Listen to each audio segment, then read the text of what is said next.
If you take any religious denomination, whether you're a Christian, you're a Muslim, or you belong to African traditional religion, all of them say and respect the slogan that cleanliness is next to godliness. You cannot be a godly person if you live in filth. You cannot be a godly person if you're not clean. And so whether you're a Christian, you're a Muslim, or you believe in Pelekpeji or whatever, they all believe that cleanliness is next to godliness. And that has been part of our traditional value systems. I know that when I was growing up, anytime I vacated from school and my father made me go back to stay with my mother in Damango at the time, early in the morning, my mother, my aunties, my sisters, and we the children will be waking up at 5 a.m. and all of us will be given brooms. We will sweep the whole compound. We'll go outside the house and sweep around the whole house and gather every litter. That was a part of African traditional practice.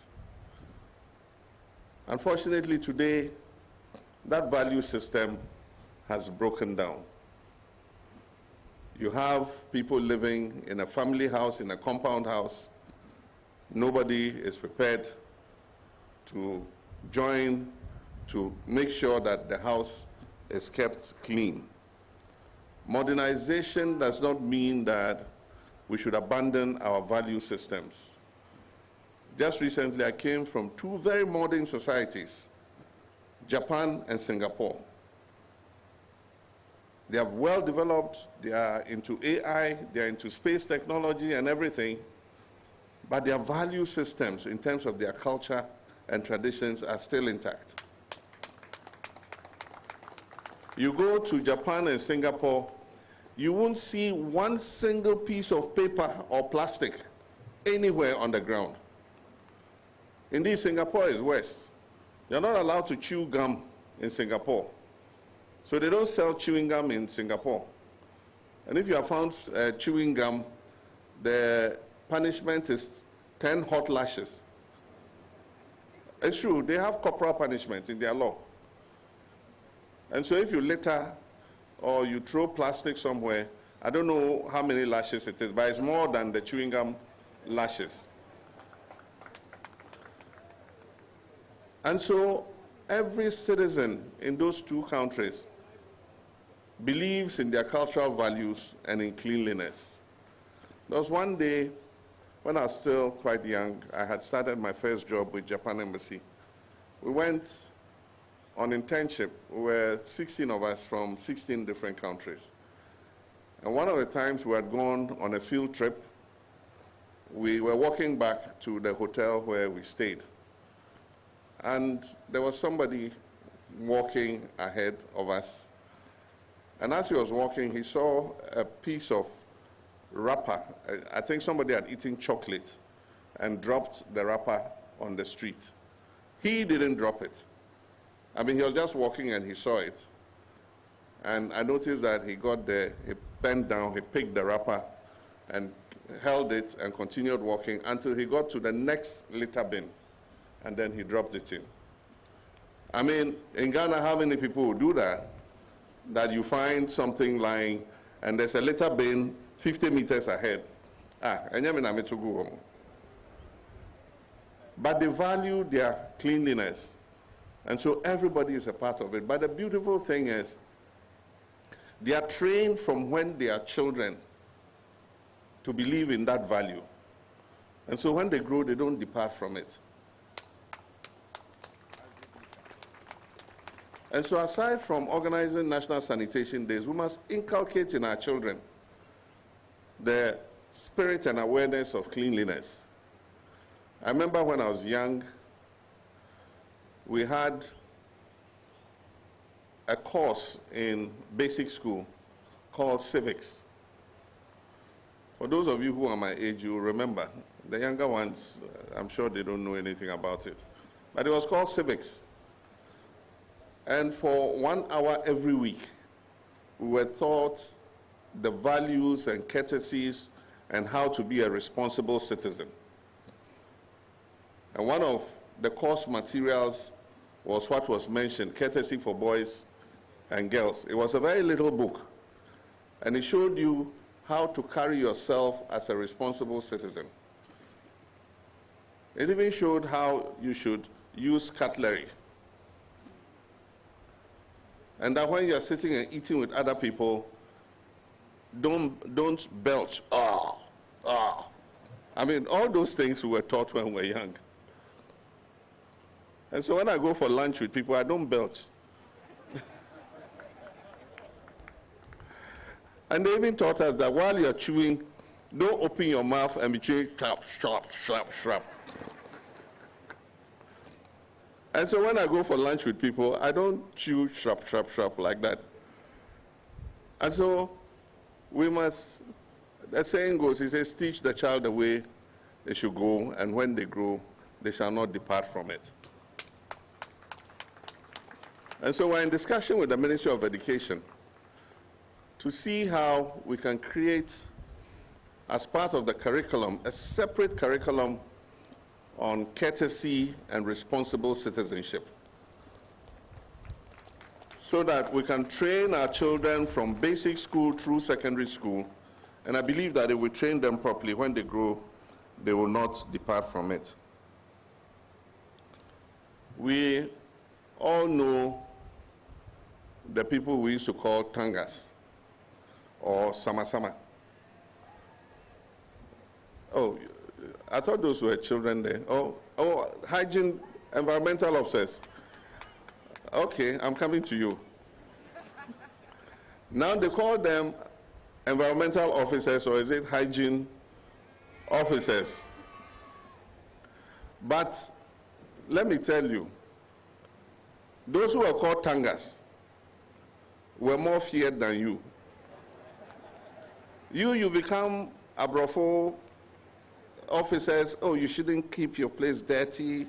Yeah, why do you have paper here? There's sama when they were coming, my mother and everybody will be running around and picking up anything, disposing of water that can breed malaria, larvae, and all that. Because if they come and see one thing that is out of sync, sama straight, they'll summon you to court. And when you go to court, they'll fine you. And so we need, aside from public awareness, to also create a deterrence so that people know that, yes, while we expect you to live by these values, if you go against those values, there's a certain sanction that you must bear. And that is why between the district assemblies, the environmental officers, and I'll come to our traditional authorities, we have to create a system where people are sanctioned for breaking the sanitation bylaws.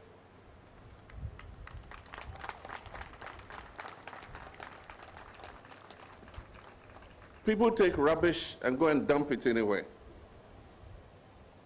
And that is the more difficult to take. For instance, one day we were driving during the campaign and one of our vehicles busted a tire.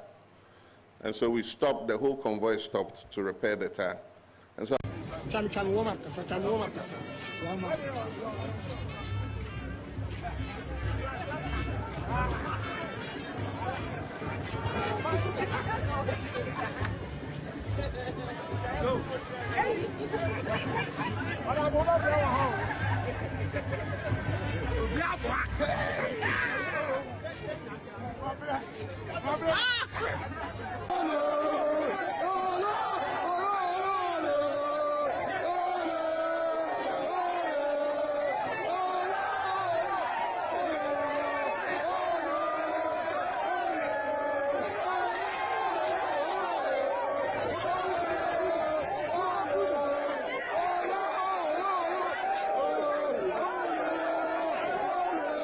Bridge ya mijina Government is broke, government is broke. But people are spending billions to go inside the government that is broke. Have you ever seen a minister who resigned because government is broke before? Government has no money. Have you ever seen a governor who said, ladies and gentlemen, when I was elected, I thought the government had money. Now I discover government has no money, I resign. Have you ever seen it? Government has no money, but they are bringing money out at election time. Where is that money coming from? So they are lying. What is happening is that there are two types of wicked people in government. Type 1, they eat current money. Any money they find in government, they will eat it.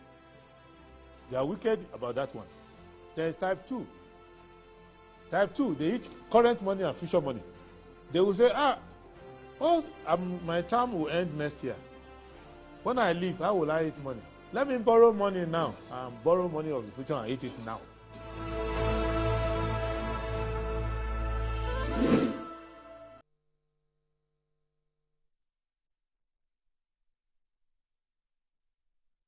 By the directive principles of state policy, we meet again this morning on Good Morning Ghana. You're welcome to the program. It's the 12th of September 2025. And we definitely are glad to be here this morning to bring you the program of the day. We have an opportunity to discuss the country Ghana, be a part of it, and also grab that opportunity to take Ghana from one point to the other. We'll start off with the newspaper headlines. The front page is definitely, and then later we'll do the discussion.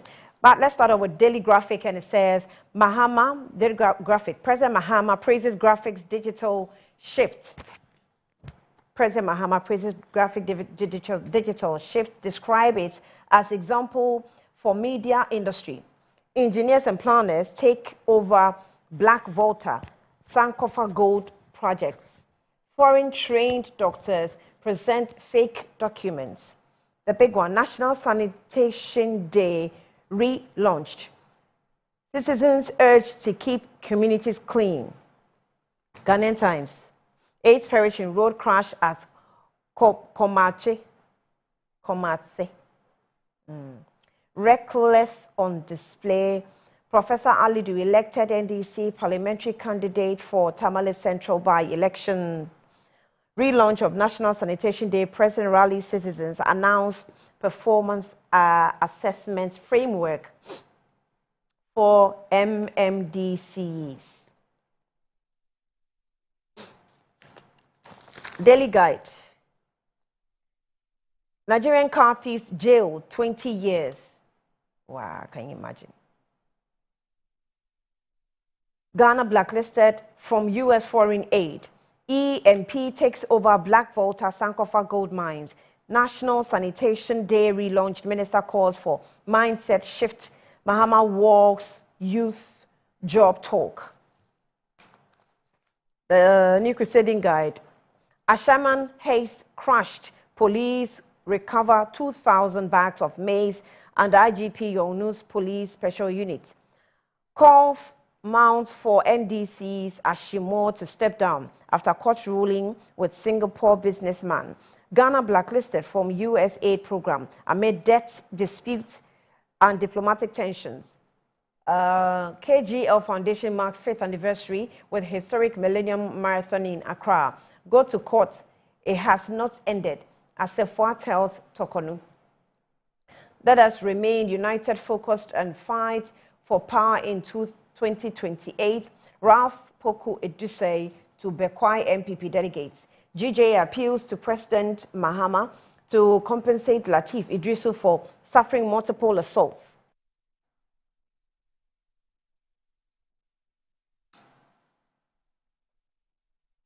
Okay, we have some official book launch announcements here on the front page of the New Crusading Guide. It says that the official book launch, Reparations, History, Struggle, Politics, and Law, authored by Kwesi Pratt Jr. So our regular guest here on the platform, Kwesi Pratt Jr., is launching a book. You may want to be a part of it. The Insight newspaper. Towards renewed Clean Up Ghana agenda, National Sanitation Day reintroduced. Ghana Good Sanitation, key performance indicator for MMDCs. Call for review of school feeding allocation per child. Open letter to Gender Minister Na Momo Latte. The Minister of Health, Environmental Pollution Intolerable, Local Government Minister. Bosontri DCE pledges transformation, outlines bold development agenda. Fidel Castro in 1979 called it genocide, Cuba's legacy of solidarity with Palestine. Gaza Tribunal launched to expose Britain's role in genocide.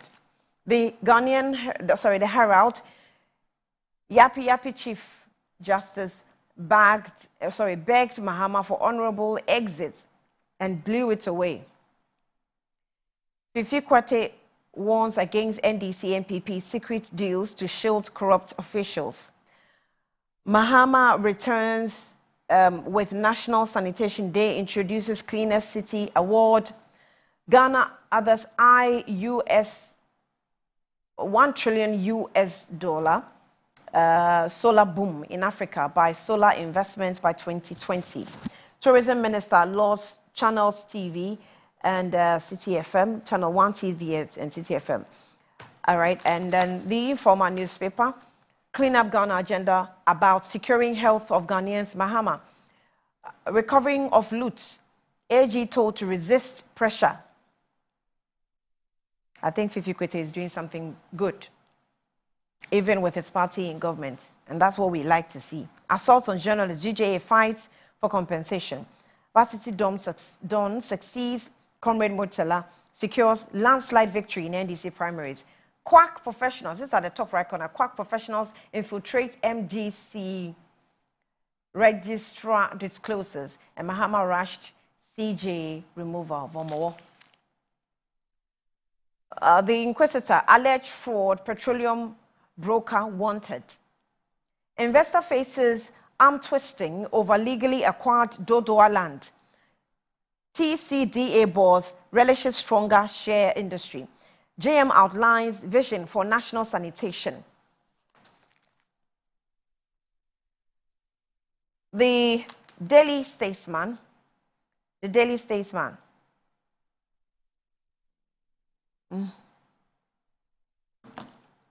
Chief of Staff cautions against over-reliance on imported goods.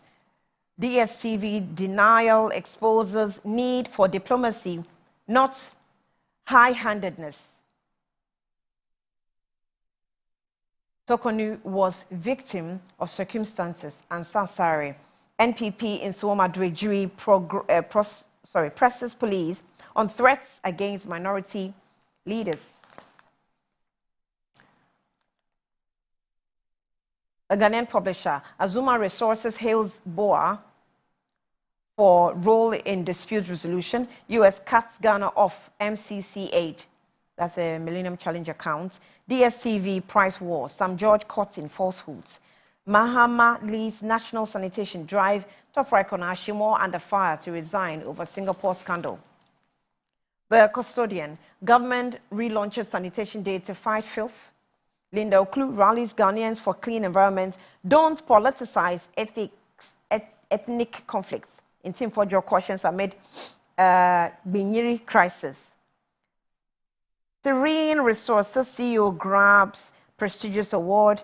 Professor Alidu to become Tamale Central MP.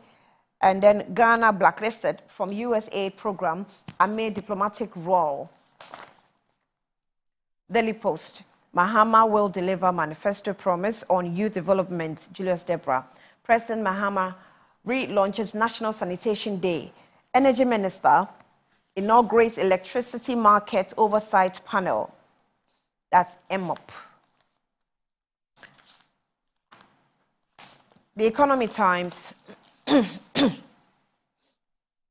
Cocoa Board begins servicing restructured debt, but restrictive new EU regulations begin at year's end.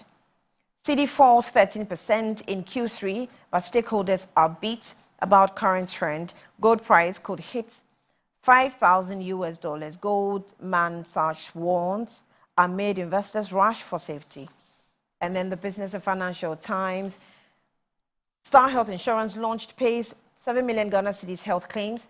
enable regulatory framework in cyber resilience, NTN CEO, as Africa's digital growth advances.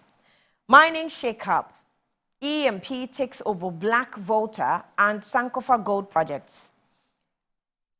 Blanket FDI reforms could spell doom for local businesses. And then also in the news, we have Blue Gold raises $5 million in convertible notes, value-added tax in Ghana, current model, and future implications of proposed reforms. Right, that's it for the headlines this morning. When we come back, Ghana has a match today. Okay, Ghana has a match today, and it's a make or break for us. It's as simple as that. It's a make or break for us. So we've decided to start a conversation today with King Kaninja on the show. He's a part of the sports team. When we come back, I'll introduce him. But for now, take the Metro Online stories, and then we'll take a breather.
Sometimes the unexpected happens and the hero falls down in his own story. But he needs not stay down for long.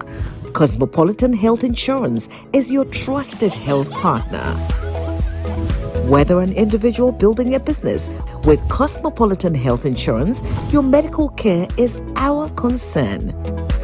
For the best health insurance solutions for corporate institutions, groups and associations, families and individuals, choose Cosmopolitan Health Insurance from our over 700 accredited health service providers nationwide. Call us on 0302 540 668 or 0501 678 547 for all your health insurance solutions.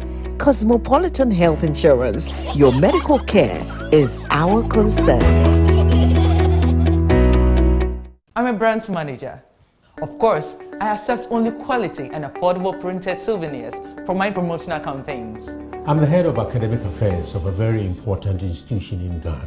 Of course, we only deal with quality, reliable printing companies for our institution's printing materials. I'm talking about appointed time printing.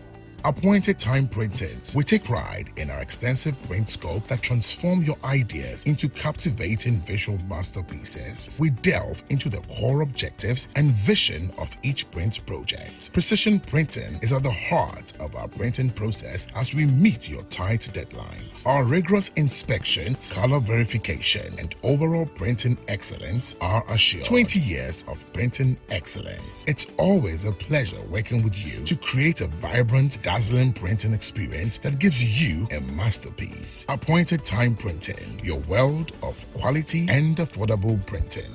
Brush, brush, brush, brush, brush, brush, brush, brush your teeth. Brush, brush, brush, 2 times a day. Brush with Inculcating. Hello, my friends. My name is Inculcating toothpaste. Wow. I was made to be gentle on your gum, but protected. I will protect your teeth from cavity, make your teeth whiter, stronger, keep your mouth fresh all day. And best of all, I'm strawberry flavored. So put on a smile and try me. That's amazing. Just try me. That's my job. If you say so, jump on my brush. Makes your teeth stronger, chicky chicky whiter, chicky chicky stronger. Yay! You did it! I'm glad you like your new toothpaste. Don't forget to brush both day and night. Inculcating. Happy smile.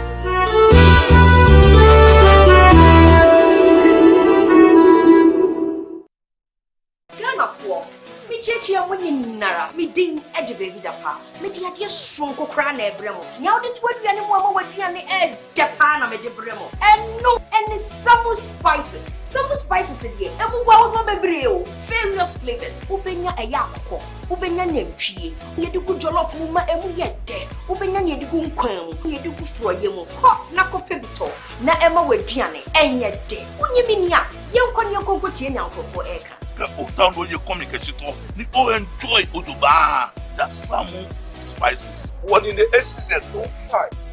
I'm going to get that. Samu spices in a Sabi, Daddy so say. Samu spices, Munsam. Samu spices, Yama chicken. Samu spices, In Sanaka in Kitswa, measure 10 grams. You want chicken, spaghetti, garlic and ginger, stew, and jollof, and the flavors of Udubebre. Samu spices, yes, Saka. FDIJ Jadien Kratoyatum.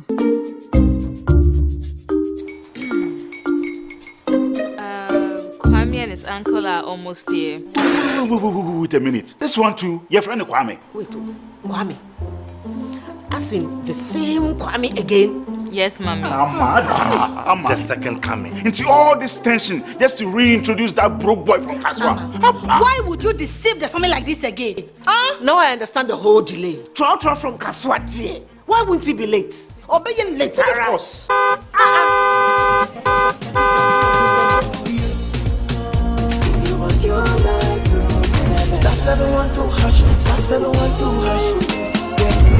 Coffee be the luckiest. Coffee from Georgia be luckiest. From not the cause she be luckiest. Me and you coffee be luckiest. No matter why you're luckiest. Everybody go be the luckiest. God Kwame! Senya God the apple boom. If you put it toye, so would the coming of the Son of Man be. Is that his car? Everywhere. Dial star 712 hash. Choose your ticket. Enter your lucky number. Follow the prompts and let destiny handle the rest. This promotion is regulated by the NLA on the Caritas platform.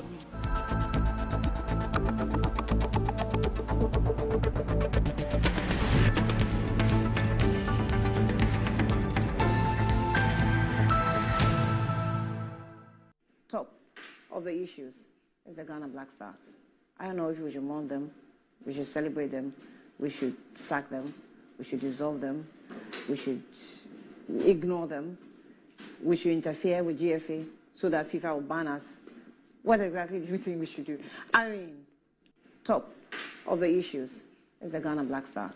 I don't know if we should mourn them, we should celebrate them, we should sack them, we should dissolve them, we should ignore them, we should interfere with GFA so that FIFA will ban us.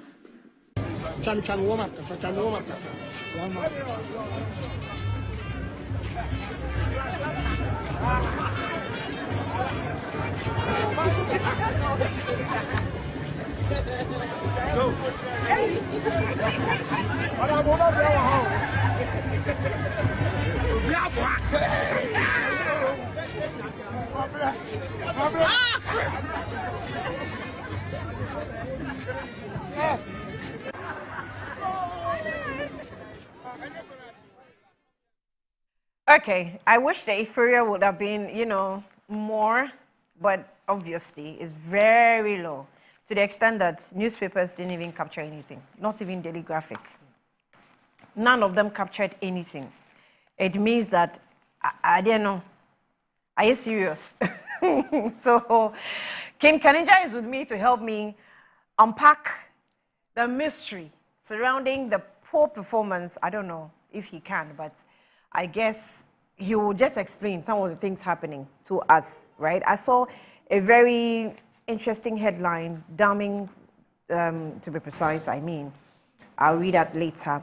But King Kanija, a member of the sports team, the Metro sports team, he's joined me this morning. Thank you for your time. Yeah. It's a pleasure. We'll say Black Stars. I'll say Black Stars. Go Black Stars. Yes, go Black Stars, go what? Go Black Stars, go Ghana. Go Ghana, okay. Go Black Stars, go Ghana. Okay. I've actually committed myself. I've always said that I can never give up on them. No matter what, you know, rain or shine, win or lose.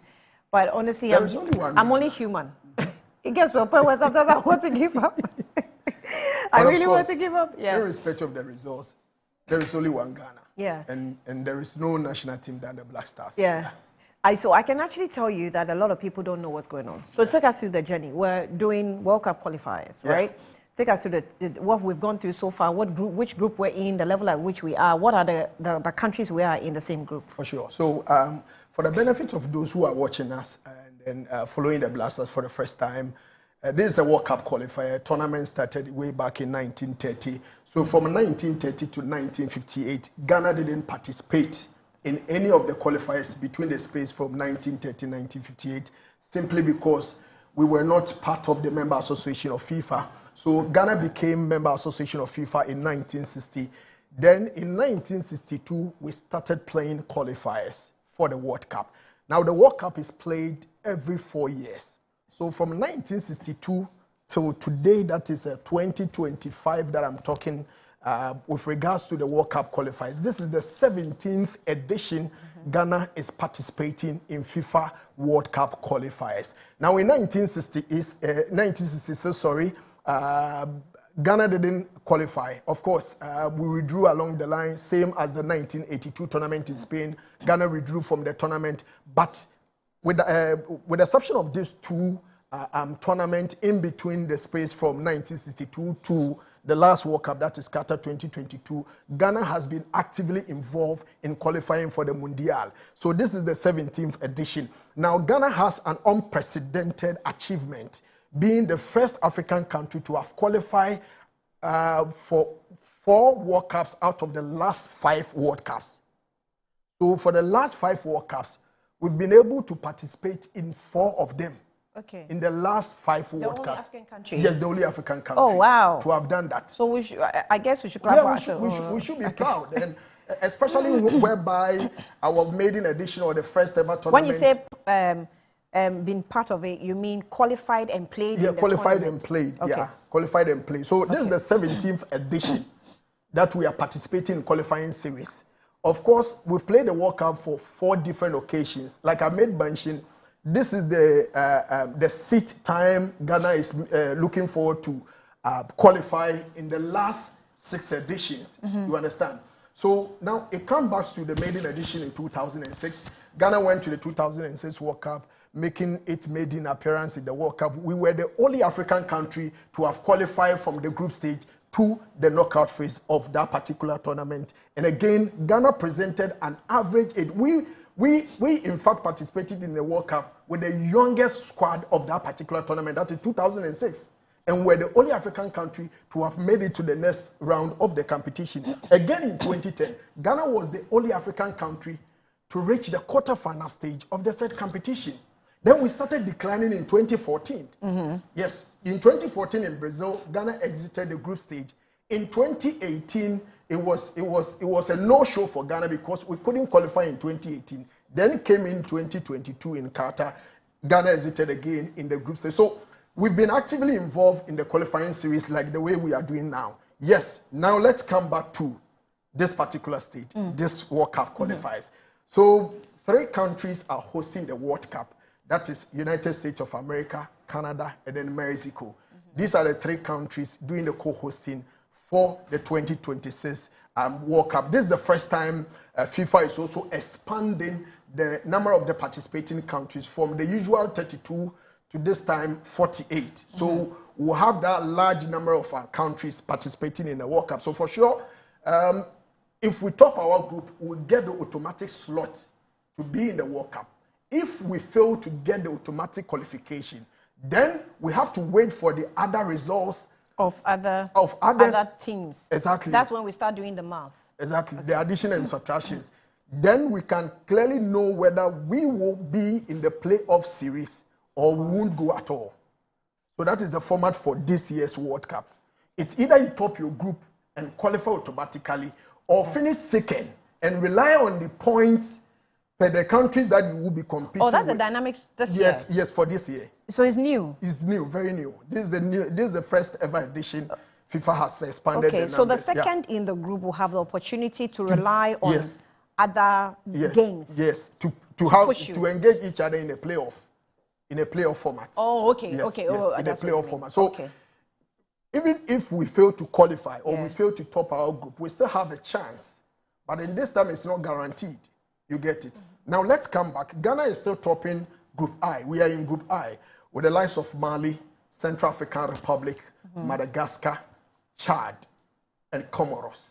So we are in this group with this kind of countries. Of course, on paper, everybody knows for a fact that Malians are the strong team in this particular group, aside the Black Stars. Well, for having played in the last 5 World Cups and Ghana qualifying, we can't call them the strongest. We don't care. Yes, I agree, but I am just doing comparison. I don't know what you're trying to say. No, I'm just doing comparison per the positions. Of course, for the last 5 years, I strongly agree with you. We are the strongest. I strongly agree with you because even with the Malian national team, the only achievement for Mali is when they finished second in the 1972 African Cup of Nations. Ghana, we are 4-time champions of the AFCON. Mali is here to make an appearance in the World Cup. We've gone 4 out of the last 5 World Cups. So I clearly understand where you are coming from there. When it comes to competition... Let's not beat ourselves down. Exactly. We keep calling them, oh, they are strong. But, I mean, the last 5 years, we have qualified. They didn't. Exactly. So what makes them the strongest?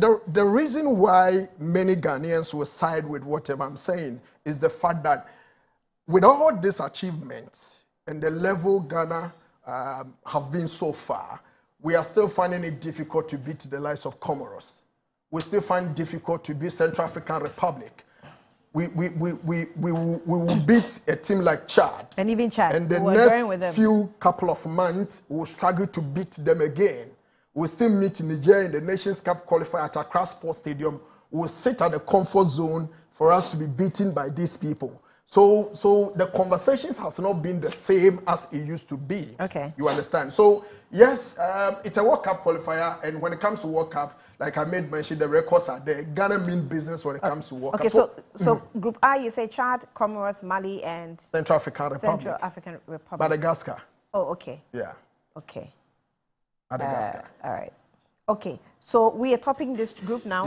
Yeah. Currently, Ghana is leading with 16 points. Followed by Comoros. Comoros played yesterday against Central African Republic.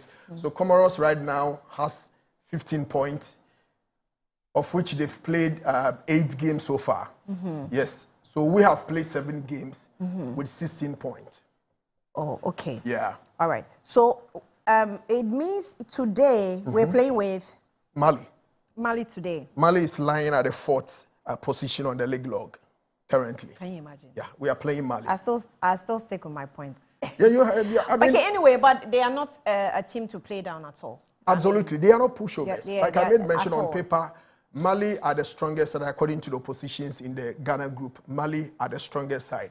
Yes, we went all the way to Bamako some few months ago, beat them by 2-1.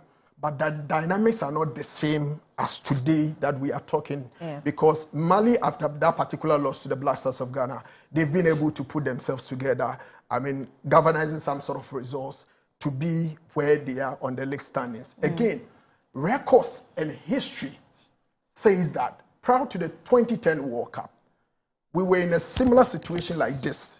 We engaged Mali in 2009. Now, the first game was played, I quite remember, the 7th of July 2009 in Bamako. That was the first game in 2009 in our quest of qualifying for the 2010 World Cup. We went all the way to Bamako and beat Mali by 2-0. 2 goals unanswered. I quite remember goals coming from Mighty Wamua and Kodra Samoa. Now the return fixture, latter part of that particular year, 2009, at Accra Sports Stadium, the Malians scored the first goal. Yeah. In fact, they won the first half. We came back in the second half strongly. Matiwama got Ghana on the level pegging with Mali. Again, Mali took the lead again. Then we had to struggle at the stroke of second half. I think somewhere 83rd, 84th minute was the time Anthony Annan, that time, salvaged a point for Ghana. So the last World Cup meeting at Accra Sports Stadium ended in a draw against Mali. In a similar way. And in this one too, the first leg we went to Bamako and beat Mali 2-1. It's repeating itself. That's the question we are asking. But especially when we are coming from the backdrop of having not been able to beat Chad. The conversation in town looks quite different. Mixed feelings among Ghanaians. Yeah. People doubting what these players are capable of doing. So it's a matter of... But sometimes, you see, the dynamics of maybe a game sometimes largely depends on the team. If the team is very weak and you are complacent, they will take you for a surprise. Absolutely. But if you go into it knowing that the team is strong, it also works psychologically in a different manner. Yeah. So you can play differently with Chad and then meet Malians and you are saying, oh, for Malians, they are the strongest.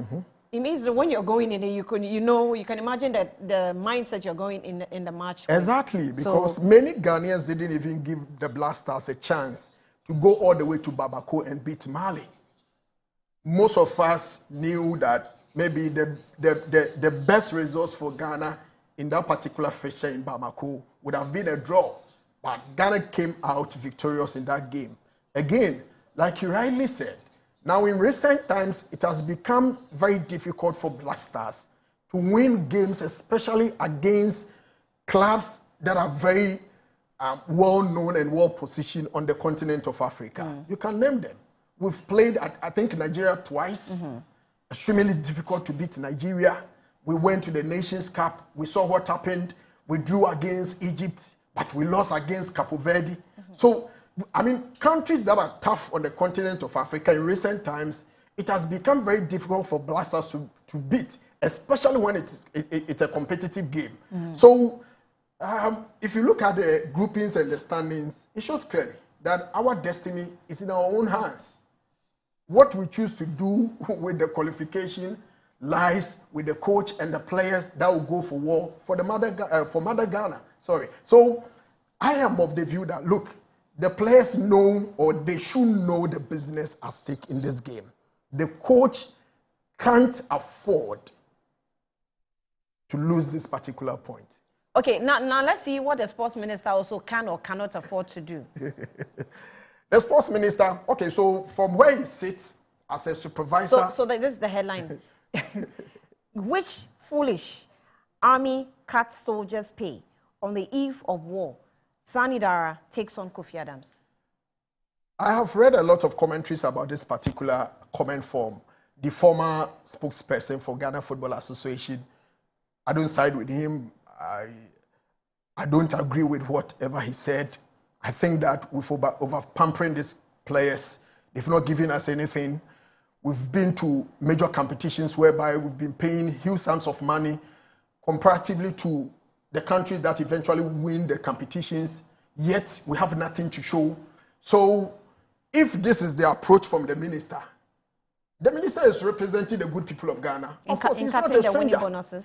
No, the winning bonus has not been cut, but the procedure of paying has changed. Has changed. Yes. Okay. Yeah. So, okay. I was waiting to hear what you had to say. Kofi Adams' claims on / Black Stars bonus is misleading.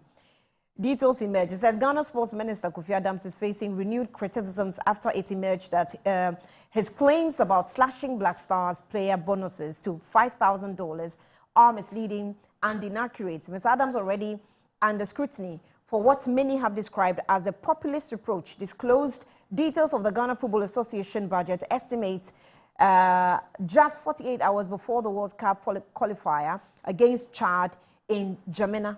Is that the name of the place?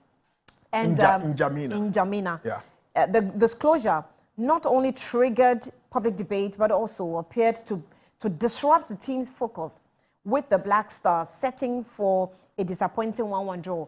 But please, is it money or the game has really shifted? Yeah. The focus of the game has shifted from winning game to winning money. I think that's how it's looking like now. So the moment you play with money, they get all, they get in disarray. For sure. And they're not focused anymore. For sure. They give us very disappointing results. You see, you can attest with me that whatever happened in 2014 World Cup was something that was uncalled for. These players hold the country to ransom. They were at a point demanding for money before they would go and play. So I always say this, that most of our problems with regards to the Black Stars is manufactured. The problems are not there. You will see one person sitting somewhere who try to create the problem, and at the end of the day, it will come back and haunt us as a country. Now, like what you read, I am a big fan of the sports minister. I like people that are very principled and fair. But again, I didn't like his position because as a sports minister, as a sector minister, you can't hold a press briefing and then the next few hours or day, you go back on radio doing a radio tour. So what was the essence of you? The press briefing. Yeah, for the press briefing, because that was the opportunity to tell everybody what exactly the country needs to know. Happening. I mean, the press briefing is enough.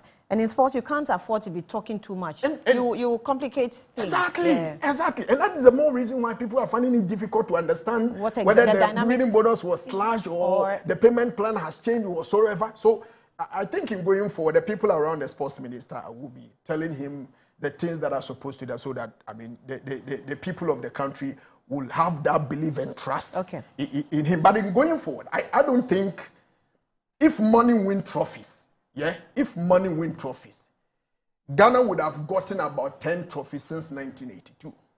If indeed money... Is it not our fault from the country? Is it not our fault? It is. It is. Because first of all, we've taken away the patriotism that, makes players really want to play for a country, money or not. With that problem, I will not attribute it to the entire people in the country. But certain people called the football people, the people managing the Black Stars, they have one way or the other tried to put that thing in the head of these players that, hey, without money we can play better. But we've been giving these guys huge sums of dollars. What has been the outcome? What has been the outcome? Since 2019, Ghana has been exiting the group stage of the Nations Cup.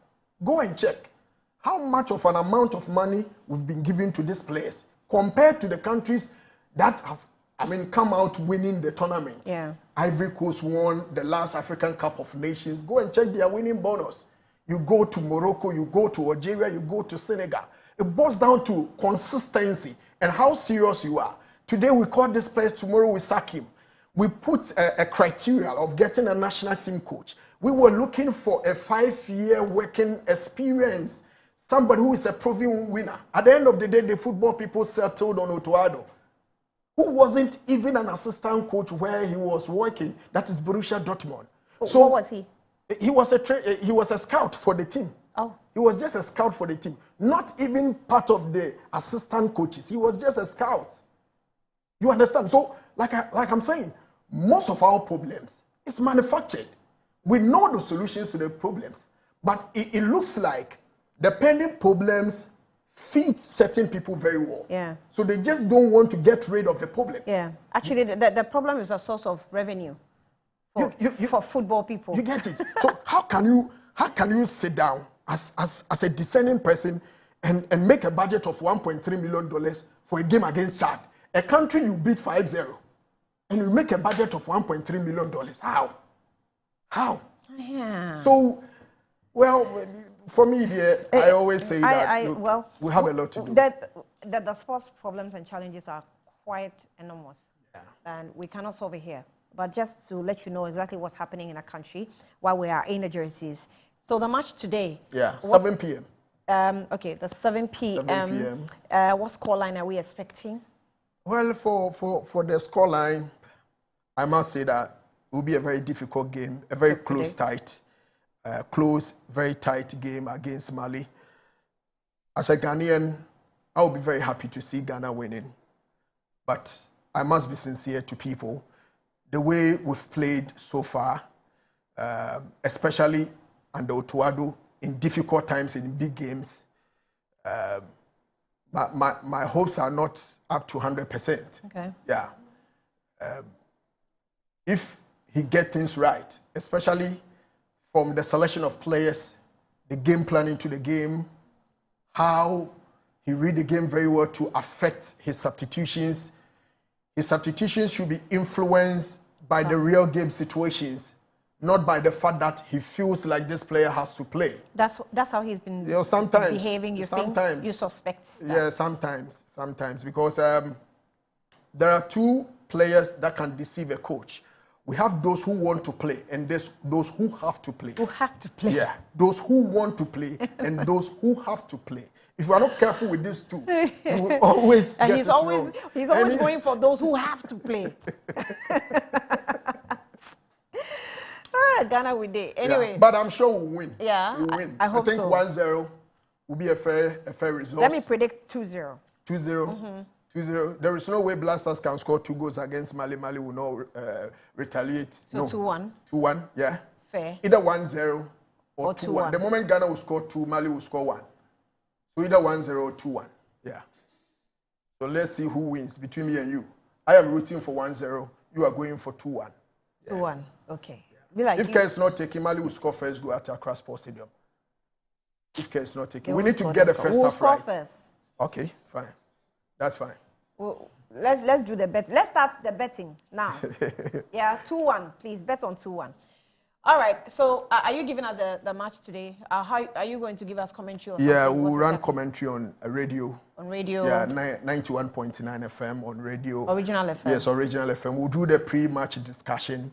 The match is starting at 7, so we'll sit down exactly at 6 on radio, both radio and TV. So okay. Original radio, original TV. Yes, we'll simulcast the game, do pre-discussion and everything. So people should tune in. Thank you, King Kanija. I'm so grateful. Within a short period, I actually called on him and he answered, thank you. I'm so grateful. We wish ourselves the best as a country. I'll take a breather. When I come back, the guests, Shamima Muslim, and of course, Tabitha Ayila will also take charge. I'll be back shortly.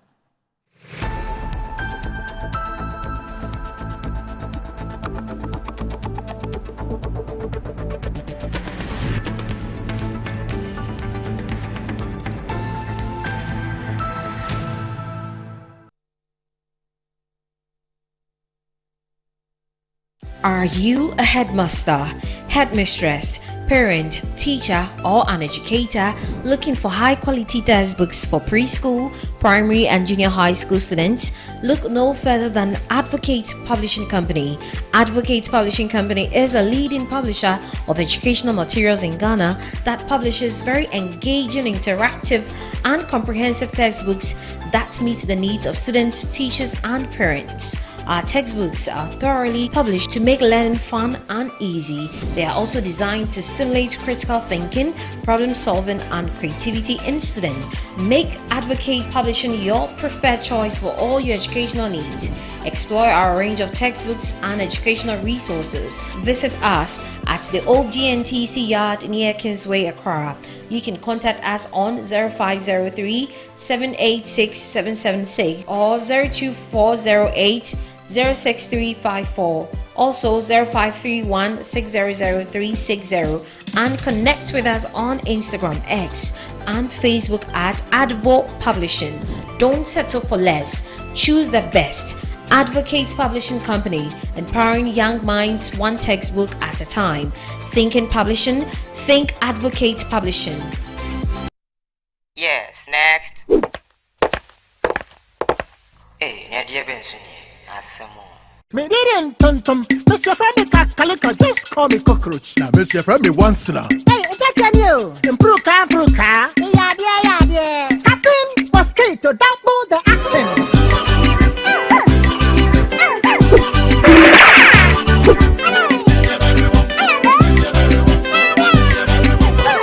Me did it, Sasso spray. Mr. Femi Sasso quell. Yeah, go to my Sasso.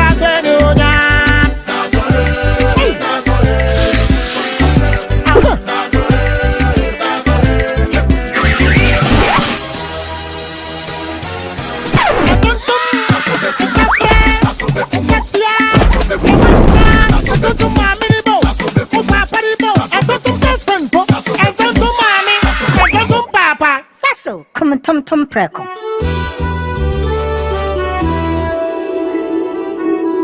Healthy soil is where every great harvest begins. At ACAP, we turn waste into wealth, producing rich organic compost made right here in Ghana for our farmers and our future. Whether you are planting small or big, ACAP compost improves your soil, boosts your yields, and saves you money. Even in your own home garden, give your soil life naturally. ACAP compost, from waste to wealth.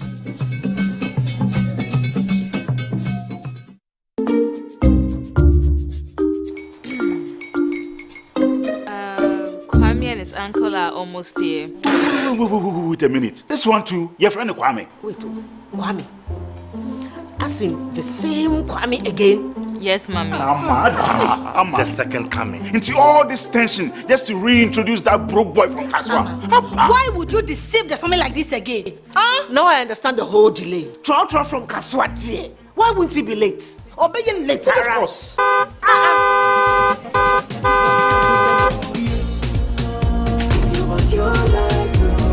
Star 712 hash, star 712 hash. Go be the luckiest.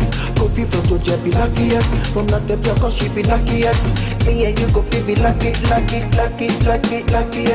No matter why you're luckiest. Everybody go be that luckiest. That's Kwame. Send your God the apple boom. If you put it toye, so would the coming of the son of man be. Is that his car? Everywhere. Dial star 712 hash. Choose your ticket. Enter your lucky number. Follow the prompts and let destiny handle the rest. This promotion is regulated by the NLA on the Caritas platform.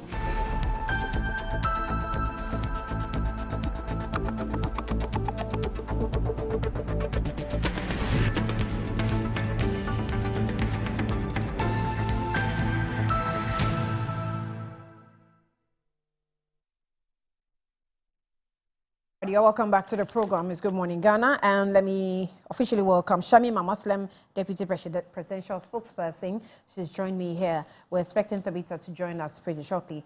Shamima, good morning to Good you. morning. Good morning. And you're welcome. My dear, and have you been doing the math this morning? I always do. I never stop doing it. Where is that from? Where is this doing the math thing? What? Shamima, for the first time, let me explain. Explain. For the first time, let me explain. You know the way our brains work. Yes. You know, every time things happen, you just have to think, analyze, and come to a conclusion. And as you do that, that's like doing the math. Like you are doing the math. So it's not the permutation and the simultaneous equation. That it's just being critical about issues. So sometimes, you know, I like writing in the rivers, and I'll write in such a way that you won't get it at the first sight of what I write. You have to think about it before you conclude or before you understand. So when I write and you don't understand, I will just write. Just do the math. You know, is it H. Kosi Prempe who says that yeah, the post no better also, but you're in charge of comprehension. Well, no, it wasn't Betty Prempe. Oh, who I says think that? it was, Oh, no, Azar. it was Azar. It's It was Azar who Professor says Azar. that. So In now fact, he signs off with that. Exactly. Also, yeah, the post no better, but But- we are not in charge of comprehension. In fact, It's sometimes he true. signs off with Daye. Because yes, Yeah. the year too. We're not in charge of comprehension, Anyway. so do the math. But I'm yourself, glad yeah? about the conversation we have. Good morning to your viewers. Good morning to everyone who makes time every morning.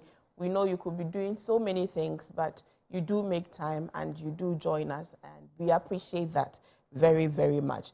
You know, I also agree with you about standing with our black stars, you know, through thick and thin. I think that we can show our black stars tough love, but we must also speak life into them. You know, I actually am one of those who believe strongly that hope is never a wasted emotion. I read it somewhere and it really resonated with me. Hope is never a wasted emotion. Unlike fear, you know, because we've come to also realize that fear actually is a wasted emotion. Rather. Because sometimes the fear of a tribulation becomes worse than the tribulation itself.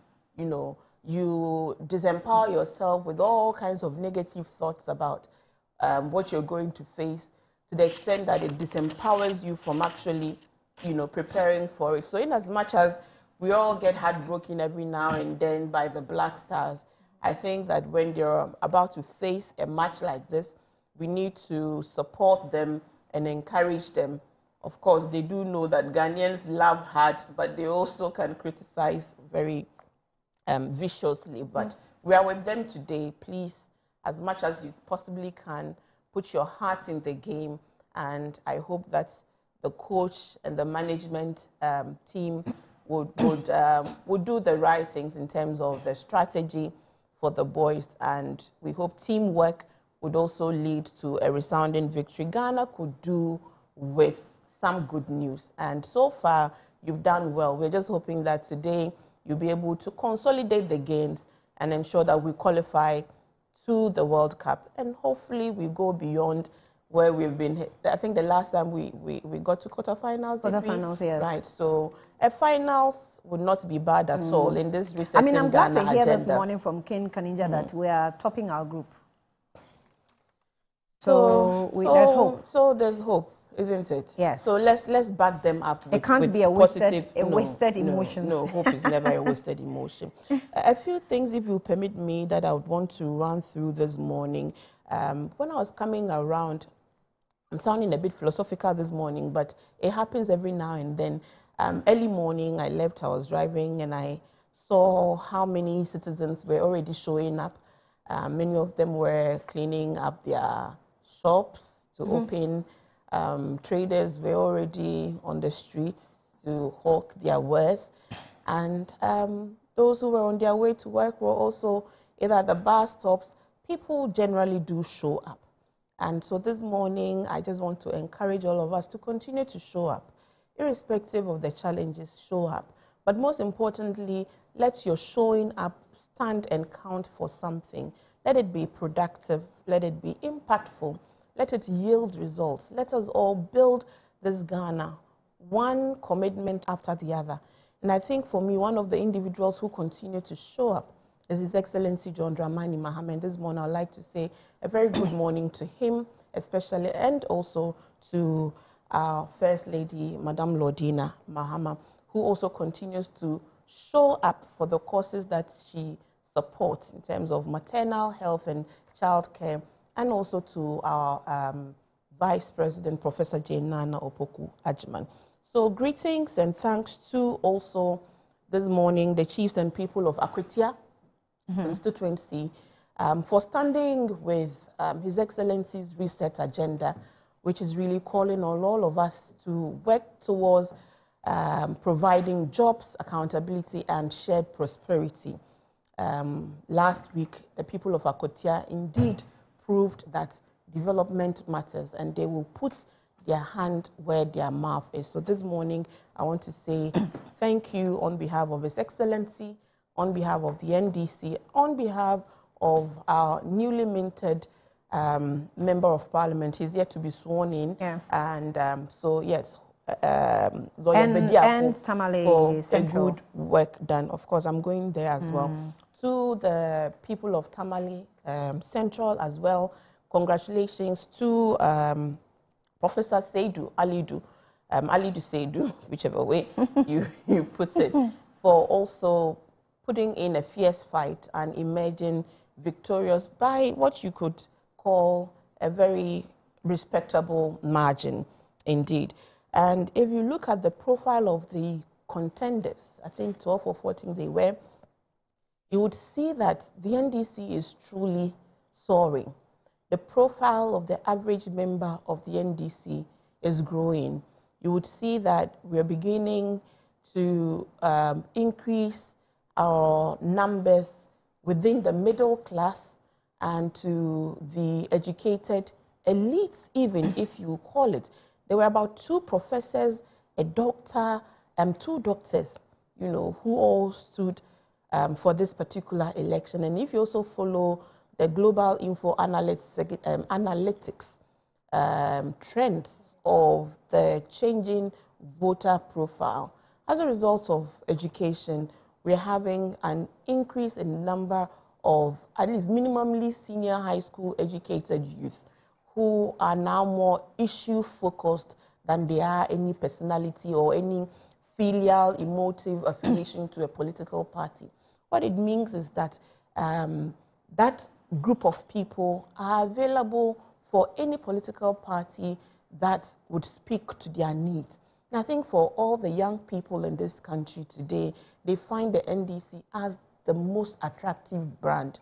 Why? Because they can see that the message of the NDC is resonating with their daily lives. They're not only seeing it, they're also beginning to feel the commitment to the youth.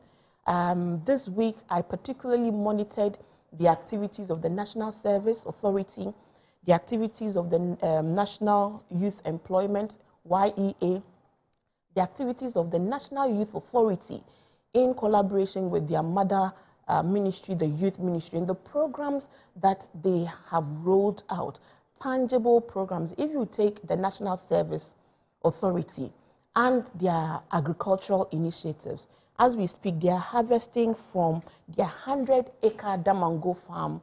They are harvesting the maize that, you know, they planted a couple of months back. Harvest is ongoing.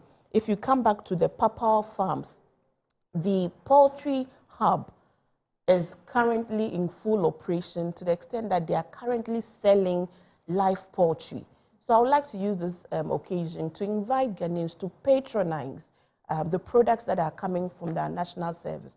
Again, agriculture is being made very attractive to young people, and it is creating viable, dignified jobs. Are we going to go on the path of just encouraging people to patronize, or we will make it a policy to ensure that we, as Ghanaians, patronize Ghanaian produce maybe food items? So that's the general campaign. Because that's the way we have to... Yes, and it is up to you and I to make the conscious decision that we will patronize made in Ghana products.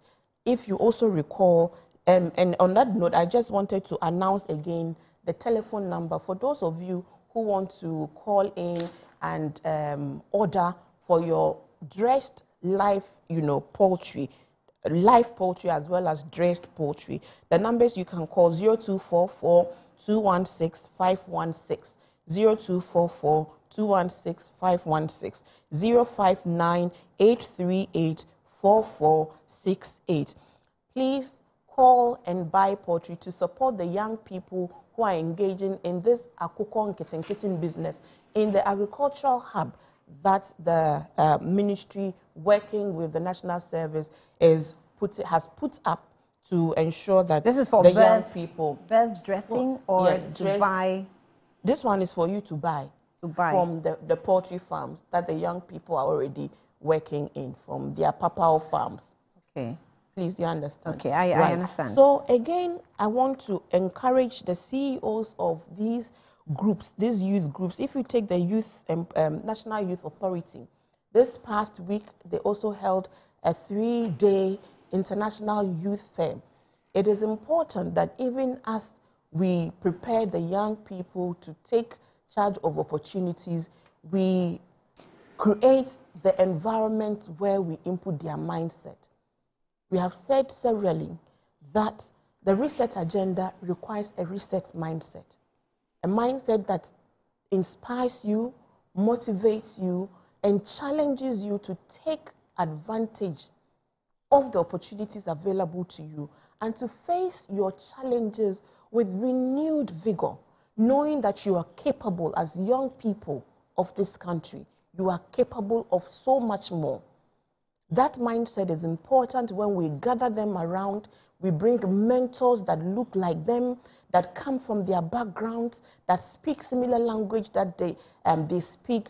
Mentors who come and speak on different topics. The inspiration and the energy alone in that hall in Gomwa this week was amazing. And we know that Ghana would do more than we expect. Also this week, the president, after returning from his two-nation tour of Singapore and Japan, where he has signed MOUs that is bringing lots of millions of direct investments into this country, came back and went straight to work. Over the weekend, he relaunched the National Sanitation Day. Earlier, I saw you play the videos from that. It is important that we clean our environment. And it is important that all of us will become partners in ensuring that our environment is clean. That means our markets. That means our communities. That means our homes and how we even dispose of, rubbish. It also means greater responsibility on the side of the local assembly, that when the garbage is gathered, the garbage is picked on time and disposed of at the right place, where hopefully some of the recycling plants that we have would be able to recycle this trash. It also calls on broader conversation about waste segregation. I think that culture is not yet entrenched, in many of our homes. Also because we do not have proper recycling plants for different kinds of waste products. So in as much as we have relaunched this Sanitation Day, it is the work of the district assemblies and the local authorities to ensure ongoing public education on waste segregation, but also the necessary infrastructure to pick the waste on time and dispose the waste on time. So that I think you've made it a competition, no? Yes. It's a competition so among that we is it can regions award, or it has to be locals, between regions and assemblies. even between districts. So at the end of the day, we can award the neatest, district, the neatest region. That is also motivation enough. This morning, I'd also want to congratulate the newly minted envoys and heads of mission.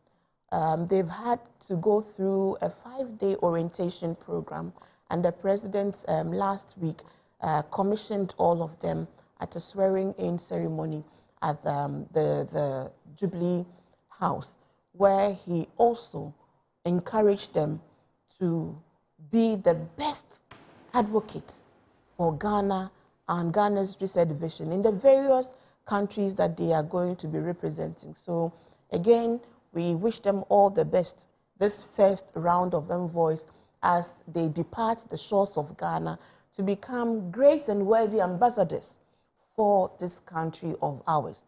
And as the president reminds you, for the first time, there is a performance monitoring tracker and key performance indicators that all of them are going to be measured by, because the president is not going to expend so much of the public resources to set you up as ambassadors only for you to engage in cocktail events without thinking deeply about how you sell the country out there and how you bring investments into this country. So all of them have been given their marching orders. And I believe that the energy that we witnessed in that room, the cooperation, the collaboration, the participation that they showed throughout the days of the orientation will yield the necessary results that we want.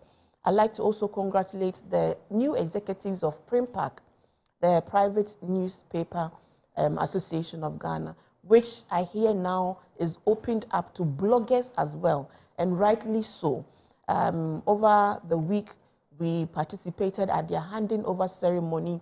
I represented my minister, Honorable Felix Kwacho Fosu, and I did also challenge, the print media to work hard to restore their dimmed image. In the past, the print media was really at the heart of our democratic, experience. They were shaping minds, thoughts, and issues. And today, it is not so. Today, they have paled into comparison, given their glory days. But all hope is not lost, because technology also presents new opportunities for the revival of the Ghanaian media, specifically the print media.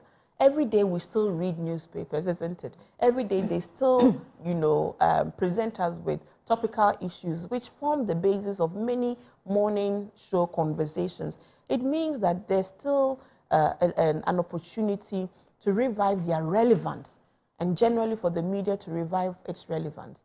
Closely linked to that was the president's meeting with the executives of the Ghana Journalists Association, where the president tabled before the president of GJA, tabled before the president of Ghana some key issues they would like consideration, generally about the safety of journalists. Secondly, about the general welfare of journalists in Ghana.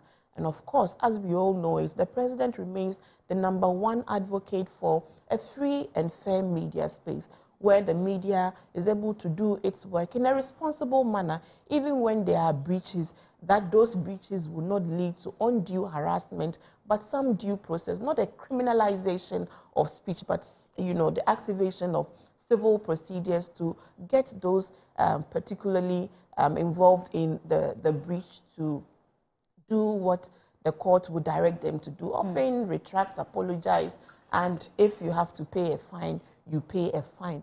Great things are happening in this country of ours, and I want to use this morning to encourage all of us, the youth especially. YEA, as we speak, have launched the application for the Arabic teachers model. 3,000 Arabic teachers to be enrolled on this model.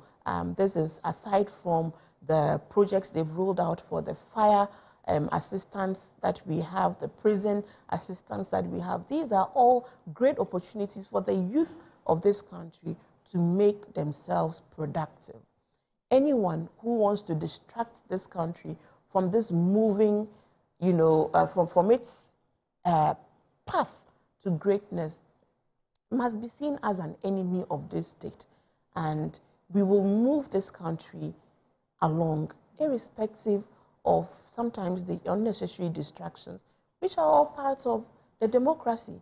But also to say that if there's anyone working in the public sector, whatever sector you work in, and you choose to be a saboteur of that institution, know that you're digging your own hole. That where we are today is a unique opportunity God has given to the Black Star of Africa to regain its status in the Committee of Nations. We must all therefore see ourselves as freedom fighters, wherever you find ourselves. Whether you're a member of the NPP, whether you're a member of the NDC, CPP, you're first and foremost a Ghanaian. And the interest of every institution you work with must be paramount. That means working towards the goals of that institution, not sabotaging the work of that institution. Right. Let me also add this, issue that became a public interest matter, and that has to do with Zoom Lion workers and the controversy it actually attracted.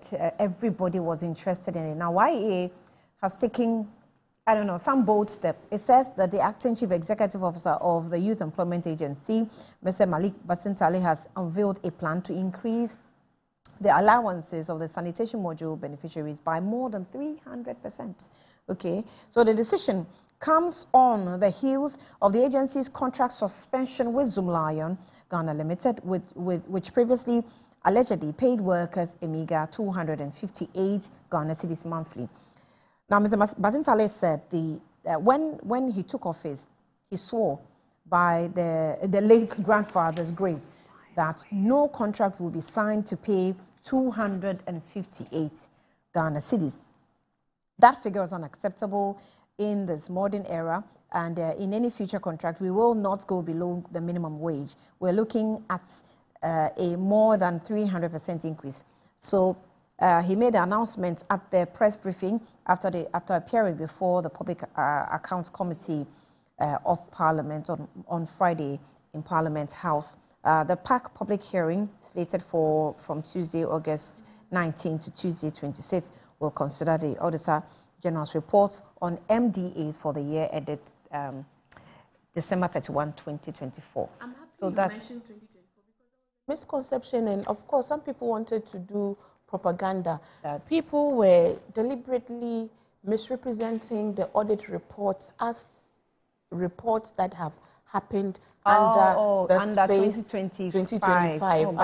But a lot of all of the reports are from 2024, which is really the last year of the NPP administration. So the infractions and the breaches are as a result of actions. But because some of those institutions are being led now by new heads, they have to come and represent. Yes, that's because true. again, we recognize government is a continuum. It's But very interesting where when you see them at PAC, yes.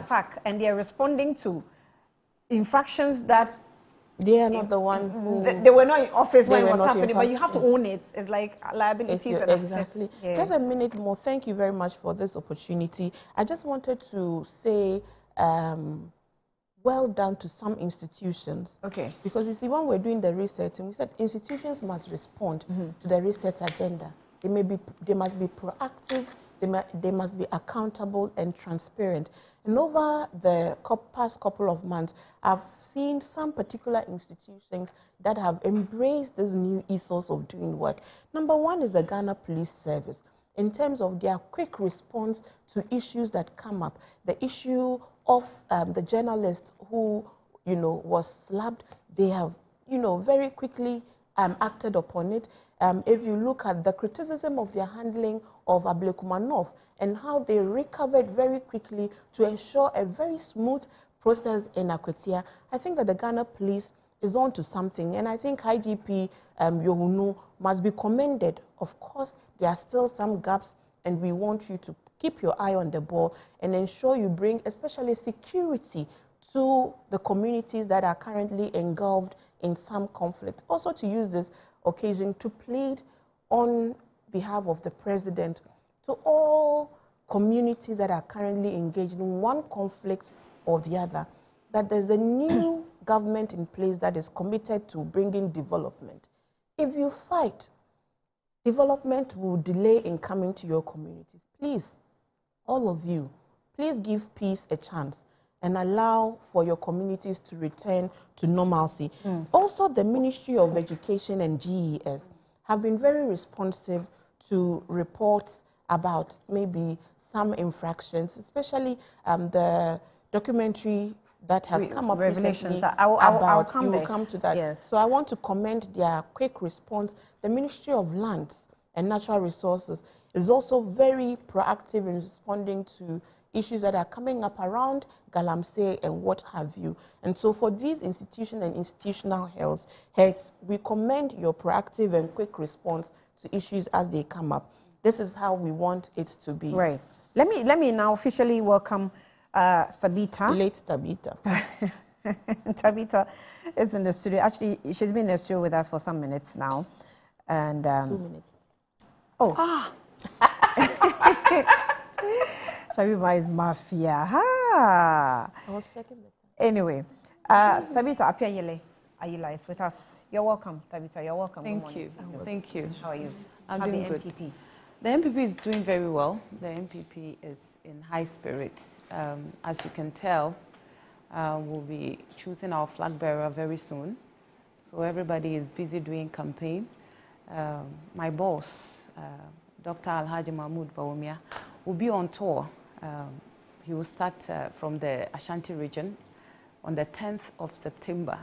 So there's a lot that is ahead of us, and we are all preparing towards that. And I know that when he hits the ground, electorate and delegates will listen to him. He has sound message to share. He's by far the only candidate that is well prepared. He has seen it all. He has been there before. He has seen how the road is. And so, of course, it's not going to be anything difficult. One thing we need to understand is that experience is very important in everything that we do. There are days I tell a friend who has been in politics for some time that, look, at times I just feel like borrowing your mind and your experiences to guide myself. But it isn't like that. You need to feel it yourself and do it your own way. Make the mistakes, correct yourself. You can definitely get some pointers from other people, but the larger work is on you. And I think Alhaji Mahmoud Bawumia has seen it all, and he's the most formidable, the most prepared, and the only candidate that can win the elections for us come 2028. We all know what the NDC will be going through very soon. Their candidate, or should I say the president, has declared that he's not going. Of course, we didn't even expect him to declare because constitutionally he's not supposed to go again. So we knew that they too, they will have to face the same battle we are facing right now in choosing a new leader. And so the MPP is prepared. We know who we are going to choose to lead us into elections 2020. I understand very well what you just did. Actually, I just did the math on what you just said. But I'm not going to explain my answer. Why? It's your math today. I think I'm curious. I think and anyway, it's fine. But you see, yeah, Shamima has said a lot. I just want you to give us a brief of what's happening within your camp. We heard Paul Afoko, former chairman, who was removed, I think about a year after he took office. He started talking, he's spoken a lot, and I think one that is quite paramount is that he's questioned the party, that the decision to go for the flag bearership, elections in January is very dangerous for the party and can explode or implode. Annie, let me first of all say good morning to you and to all your viewers. In fact, this morning when I was listening to my sister, she said a lot of things, and one thing that clicked my mind was that I think what His Excellency John Mahama was talking about, that when they win power, they should give them a honeymoon. I think they are in the honeymoon season. The reason why I'm saying this is that even though they have refused to call for a state of emergency, everybody knows that Ghana is in a state of emergency. You look at our security, the security of the nation, and you can tell that we are not at a good place. Anybody who will say that Ghana is peaceful, that person is kidding himself or herself. Just this morning, I read a news item where they reported that fresh clashes are ongoing at Bingiri, where people are still losing their lives. It's a Joy News news item, so maybe if you want, you can refer to it. Bingiri. Bingiri. Bingiri. Yes.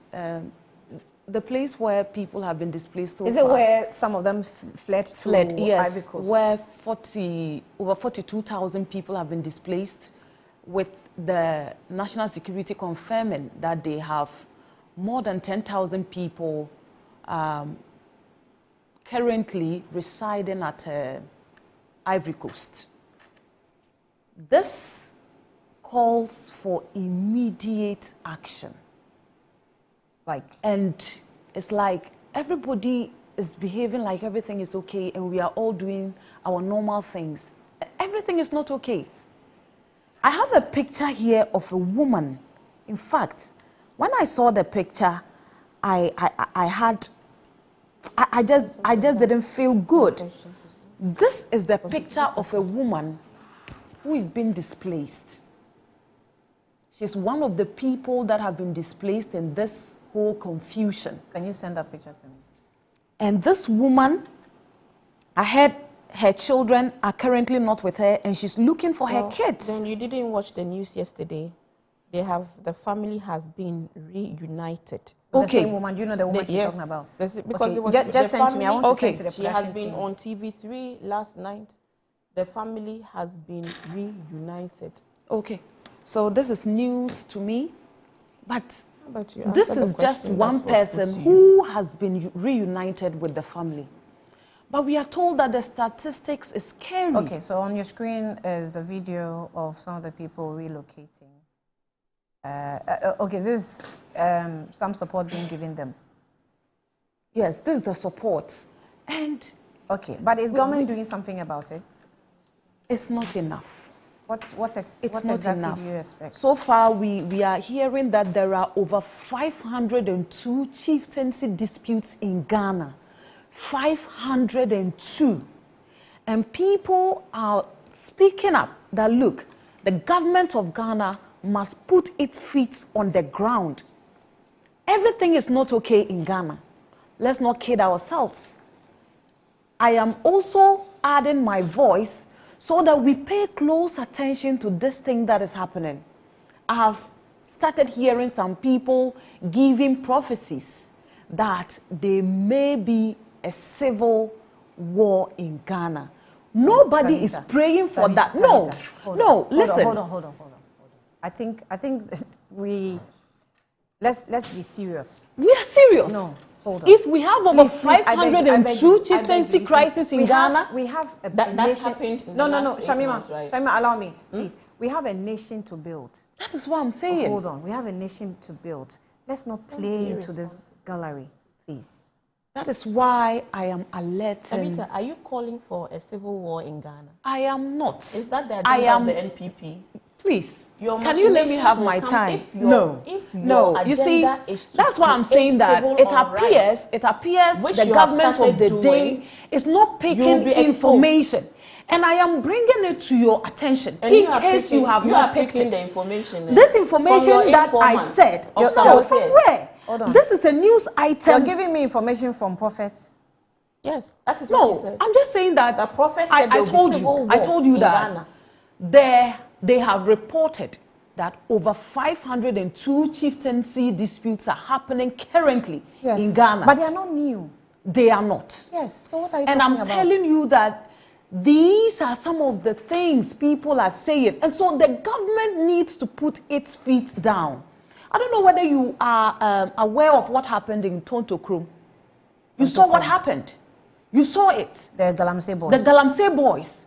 You saw the way they were standing and, I don't know whether they were trying to tempt the military to see what they can do. No, they were preventing the military from taking over the mining sites. Sure. The military say they did not exercise restraint. We would have been talking about people dying like what happened in Obuasi. You remember the Obuasi case? Are these problems, like, I don't know, are they new? They are not new. So what are you talking about? But we are saying that it is even affecting our global peace index. It is affecting it. And so we are only raising eyebrows and also speaking so that people who are in power will listen and put their feet on the ground and, stop this thing from generating or escalating. That is what we are talking about. Nobody is praying for war. Because listen, we the women and the children will be the worst affected in all this. And so if I speak about it, I speak about it because I am a mother who has children. And honestly speaking, I don't know how to protect myself, let alone to protect my children. And if there is any form of unrest, I know I'll be one of the people that will be worse affected. And so if I have the opportunity to come and speak for government to listen, I think I will use that opportunity. And I'm speaking so that government will listen and do something about it. This is my stand on all these things that I'm talking about. As we are speaking, we are also talking about the fact that we have health crisis happening in Ghana. I talked about the typhoid issue in Oti region, but now it has escalated to the Bono region. That is what is happening right now. And when we raise eyebrows, it's not like we don't we don't like the government and we are wishing for the worst to happen. No. We are speaking early enough for them to be able to do what? To solve it. As the saying goes, a stitch in time. Saves nine. Yes. And so if we are drawing your attention, please don't say we are wishing you bad. That is not our plan. Nobody wants that. So right now that it has gone to OT region, and we are also talking about Mpox, people should be very careful with Mpox because it is one of the viral diseases that can easily, you can easily contract it without knowing. So people should just be very aware of some of these things that are happening. And let's be one another's keepers, you understand? Let's watch and look out for one another. See something, say something. We don't want to become like the monkey that will say, I see nothing, I hear nothing, and I will speak about nothing. Some of us have decided that we wouldn't be monkeys. We're going to talk to issues. We're going to make sure that things that are not making the headlines, we bring it out for us to speak about them. These are things that affect us. We are talking about carnage on our roads. Just this July, from January to July, we are talking about a statistics of 7,289 accidents, with over 1,500 people perishing just from January to In July. fact, the statistics, comparing it to the base year last year, the numbers have shot up when it comes to road carnage. 5% increase. It's scary. That is why I'm saying that we are only, drawing the attention of the government. Probably if they are in their honeymoon season, please, the country needs their attention. We are not going to wait until it is time for elections, then we come and do propaganda. No, we will always sound the drums of being cautious so that it doesn't go out of hands. So that we are able to stem it, very quickly. And look, our youth are gradually sinking into the drug, menace. Yes, it is sad. The statistics are very scary. I saw some statistics that the youth, the minister in charge of youth shared with us. I don't know if you wouldn't mind, I can just say them. He said, George Opariado, that our survey shows that 12% of tertiary students abuse cocaine. Cocaine is a very hard drug, one that is very expensive, and I wonder how they are able to fund this. 11% in heroin, while 59% consume weed. 59%. These are worrying trends. We need our youth. And when the youth become this vulnerable, what will be the future of Ghana? What will be the future of Ghana going forward? So please, this morning, my message to Ghanaians is simple. On our roads, let's be careful. Let's be careful on our roads. The drug use, please, let's stop it. The red in northern region, I heard it's scary over there. It's very scary. In northern region? Northern region. The use of a red? Yes, yes. Oh. Yes. Rather? Yes. Oh, wow. Okay. I don't know that. I mean, where did you pick that? Is that part of the statistics you've been picking? No, it's not part of the statistics, but it is something that the northern region, in fact, they are fighting it themselves. You even have citizen arrest going on in northern region. If they get to know that you sell red and other drugs, they come for you and send you to the police station. They themselves do that. Okay, so they are arresting it. Yes. Actually. I don't think that the northern region will surpass, when it comes to drug abuse, Greater Accra. Because of standards of living, the Greater Accra region is very difficult to survive. So you have most of the, youth falling temptation to drug abuse. And so please, let's all add our voice to this and call on authorities and even our youth. It starts from the house. They say charity begins at home. Let's all speak to our brothers and sisters at home. The schools too, they should have programs where they can combat these you know, activities that are unhealthy for our young ones. I think I would like to now go back to the very question you asked me. That you are moving towards imploding or exploding the party. That is his opinion, and I think we are all entitled to our opinions. He happens to be one of the people, you know, he comes from the Upper East region, my region, and so the New Patriotic Party for some time now have decided to open their doors for all our members that were probably, you know, maybe they decided to discontinue being members, or maybe due to some disciplinary action, some were asked to stay back and all those things. We have decided to open our doors for them to come back so that we unite and become one big family. Every political party has its own struggles. The NDC have their own fair share of their struggles. We can talk about how their founder's wife had to leave the party and start her party and all those confusions that happened, the transitions that they went through. I think it is normal with our political parties for them to go through that. And at the end of the day, one thing that makes a political party stand out is their resilience, their ability to, you know, overcome their challenges, you understand. And I think the New Patriotic Party is one party that has gone through the mill over the years and is still standing on its feet. Look at the persecutions that we are being faced with every day. I just heard about Abronye, who is seeking for a political asylum outside Ghana. I don't know, maybe my dear sister over here, maybe she can also add her voice so that the government will, you know, reduce the way they are witch hunting people. Yesterday I saw a video where some people, I don't know whether they were really policemen or not, some were wearing police uniforms, some were wearing house, you know, normal costumes, decided to scale somebody's wall, all because they thought they were looking for, they thought that Abronya was housed in that person's house, you know, all those things going on. And it doesn't speak well of the police and their image. It doesn't speak well of them. You have all the power to, you know, go out there and look for people, but do it per the prescription of the Constitution. The prescription is what?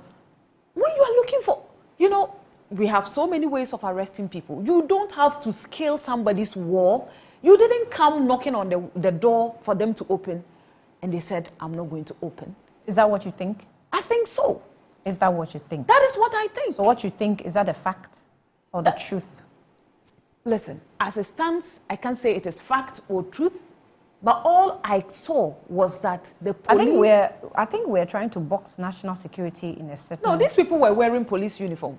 Yes, but some were wearing costumes, as you said. Yes. Different mufti. So... and national security persons normally will put on mufti. You probably will not even know that they work with national security. So, I think it's possible that the two are working together. Consistently, when it started with Adenta Kumi and some issues, we seem to be trying to box the national security in a certain space on how it has to operate. But they work with intelligence, and I think they have every right to come into your home depending on what journey they have traveled with you over time. So probably before you see them scaling a wall, there must be a reason. They have not spoken on it yet. So the we can't draw entry is part of their job. No, I'm saying that there must be a history to what you see. It's not just what meets the eye, but what has happened that you probably don't, you and I, we're not there, like Dr. Baumia would say, you're not entitled to the information. But yes, you just mentioned Dr. Baumia, and I remembered his security detail, the man who is his personal security bodyguard. What they did to him, he was not at home. They went into his house, you know, forceful entry, did whatever they wanted to do and got away with it. Is that how they are supposed to operate? How are they supposed to operate? No, I'm asking because I equally don't know. Are you aware that if you are not there? Okay, are you aware if they probably have contacted him that make yourself available, we want to come to you? We both don't have that detail. Exactly my point. We So both don't have that unfair detail. to them. But whether that detail is there or not, did you see how they handled the house? Did you see how they destroyed properties? Did you see it? It's part of their job prescription. Nobody is resisting whatever. You went there, there was nobody, the house was empty, but you still destroyed the person's personal, effects. So it means that if the person, probably, let's say the man was at home at that material moment, it's possible they could have done something to him or his family. Let's condemn this. Listen, today the MPP is in opposition. We don't know. Maybe in the next 4 years, the NDC too may go into opposition. Maybe in the next 8 years, who knows? Only God knows. They too can go there. Are you telling me that we should continue like this? You mean they've been there before? They've done it before. Don't speak as if they've not done it before. Okay, so we should continue. We have the late Murtala Mohammed has confirmed here on this platform how he was handled. Okay. The Energy Minister, John Jinapo, same. I mean, worse situations. So you are speaking as though... So you are saying that we have to continue that way. All right. I thought maybe we can condemn it and then find a way... I'm not saying that. Because that is how I'm getting it's just how you couched it. That I'm trying to let you know. You're making it look like, it is when you come into power as a MPP that you may do that. As if you have not done it before. You have done it before. We have done it before. Yes. But should we continue to do something that is not good? When he was talking about his ordeal the last time, did he say it was a palatable one? I don't think he said so. That is why we have the law. Let the law work. Right now, we know they have oral, and we know oral is now doing chempe or whatever they call it. They divide and do whatever, do their own mathematics, where they say, okay, we will forgive you of 60%, you pay 40%. They are now doing chempe. I don't know that where that calculation came from. But a whole lot of things are going on with oral. We are just praying that oral shouldn't die a premature you're giving a lot death. of misinformation. No, it's true. Can't you see what is happening with oral? What's happening? Can't see. That's what. Did you hear Fifi Kwete's outburst yesterday? Was it the day before yesterday? You didn't hear what he said? I heard. Yes. Okay. So let's pray for oral. Let's add it to our list of prayers. Because yes, the day before yesterday, listening to Fifi Kwete was like, wow, what is happening to the NDC? What has happened to their oral? Listen, the message is that whatever we did in the past that is not right, let's discontinue it. Let's see who is ready to wear the big man's pants and to do the right thing in Ghana. We cannot continue like this. We can't continue like this as a nation. Just yesterday, I saw this man, Joy News, their reporter.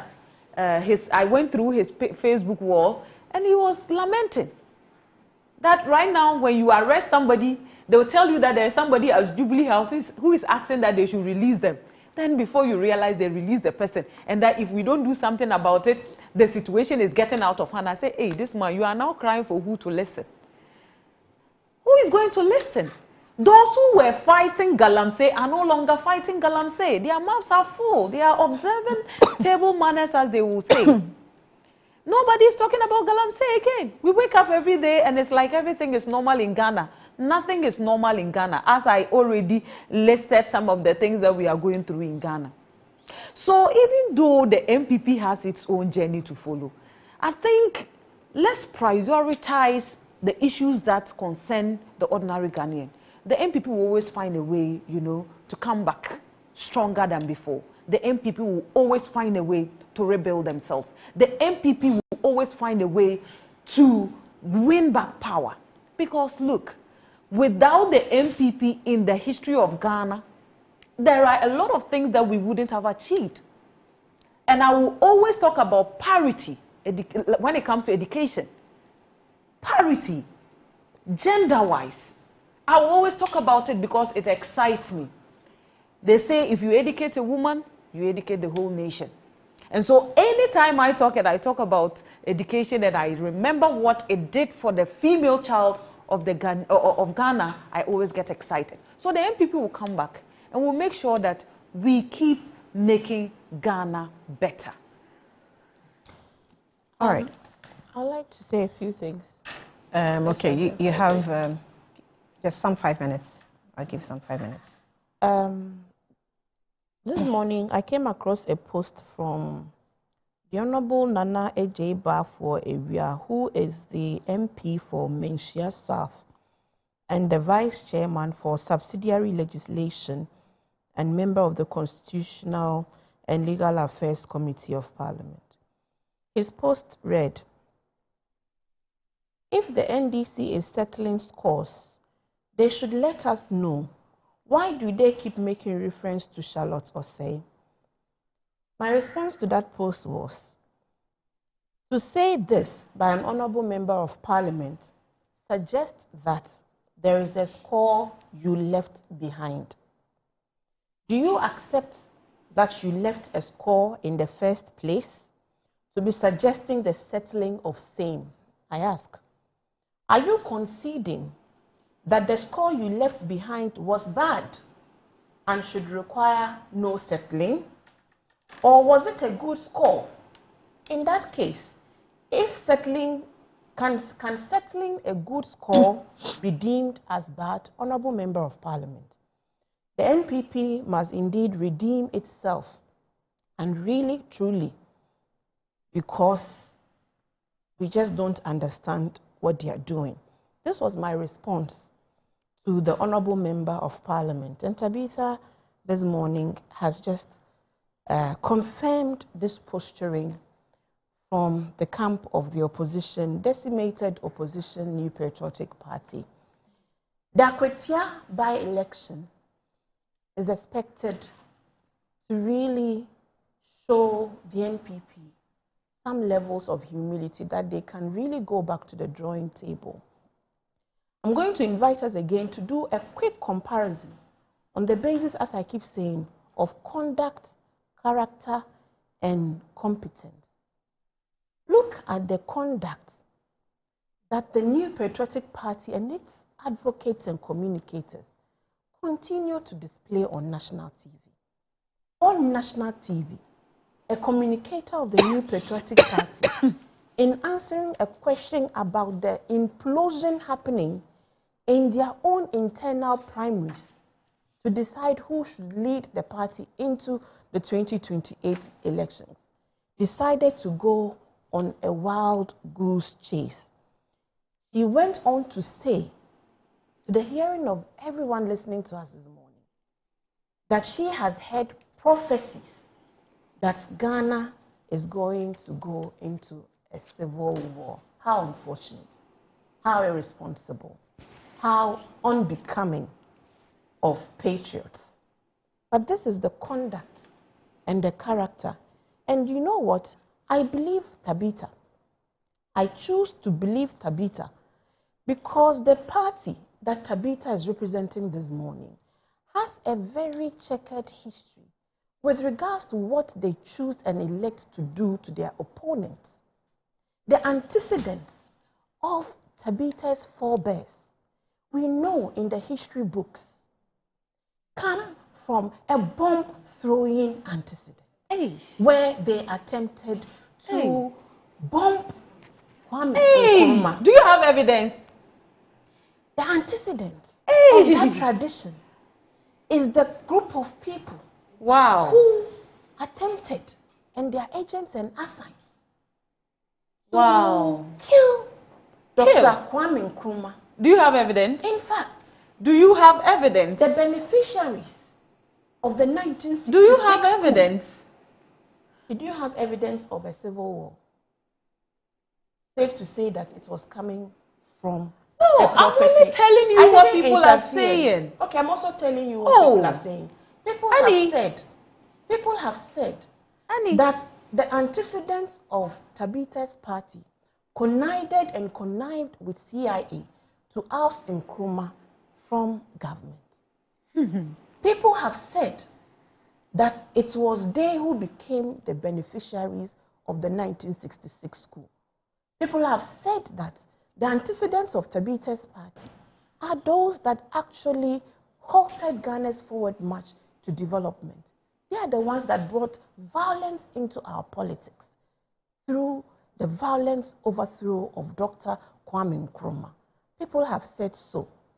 And so if Tabita is sitting on national TV and warning us and telling us that she has heard prophecy that Ghana is headed for a civil war, are those words that can come out from a conscientious citizen?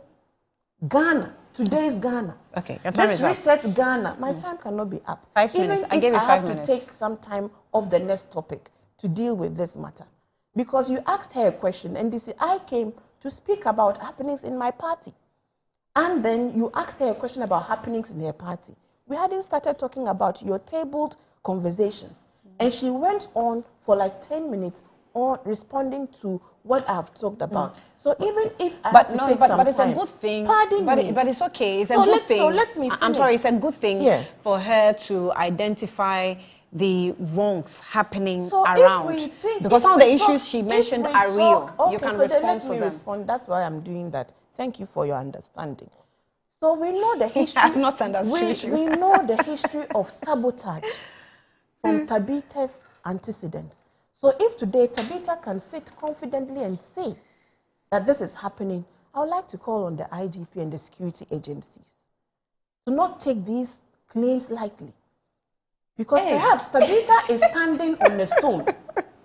And the stone that Tabita is standing on to make this bold, irresponsible claim, we must find that stone.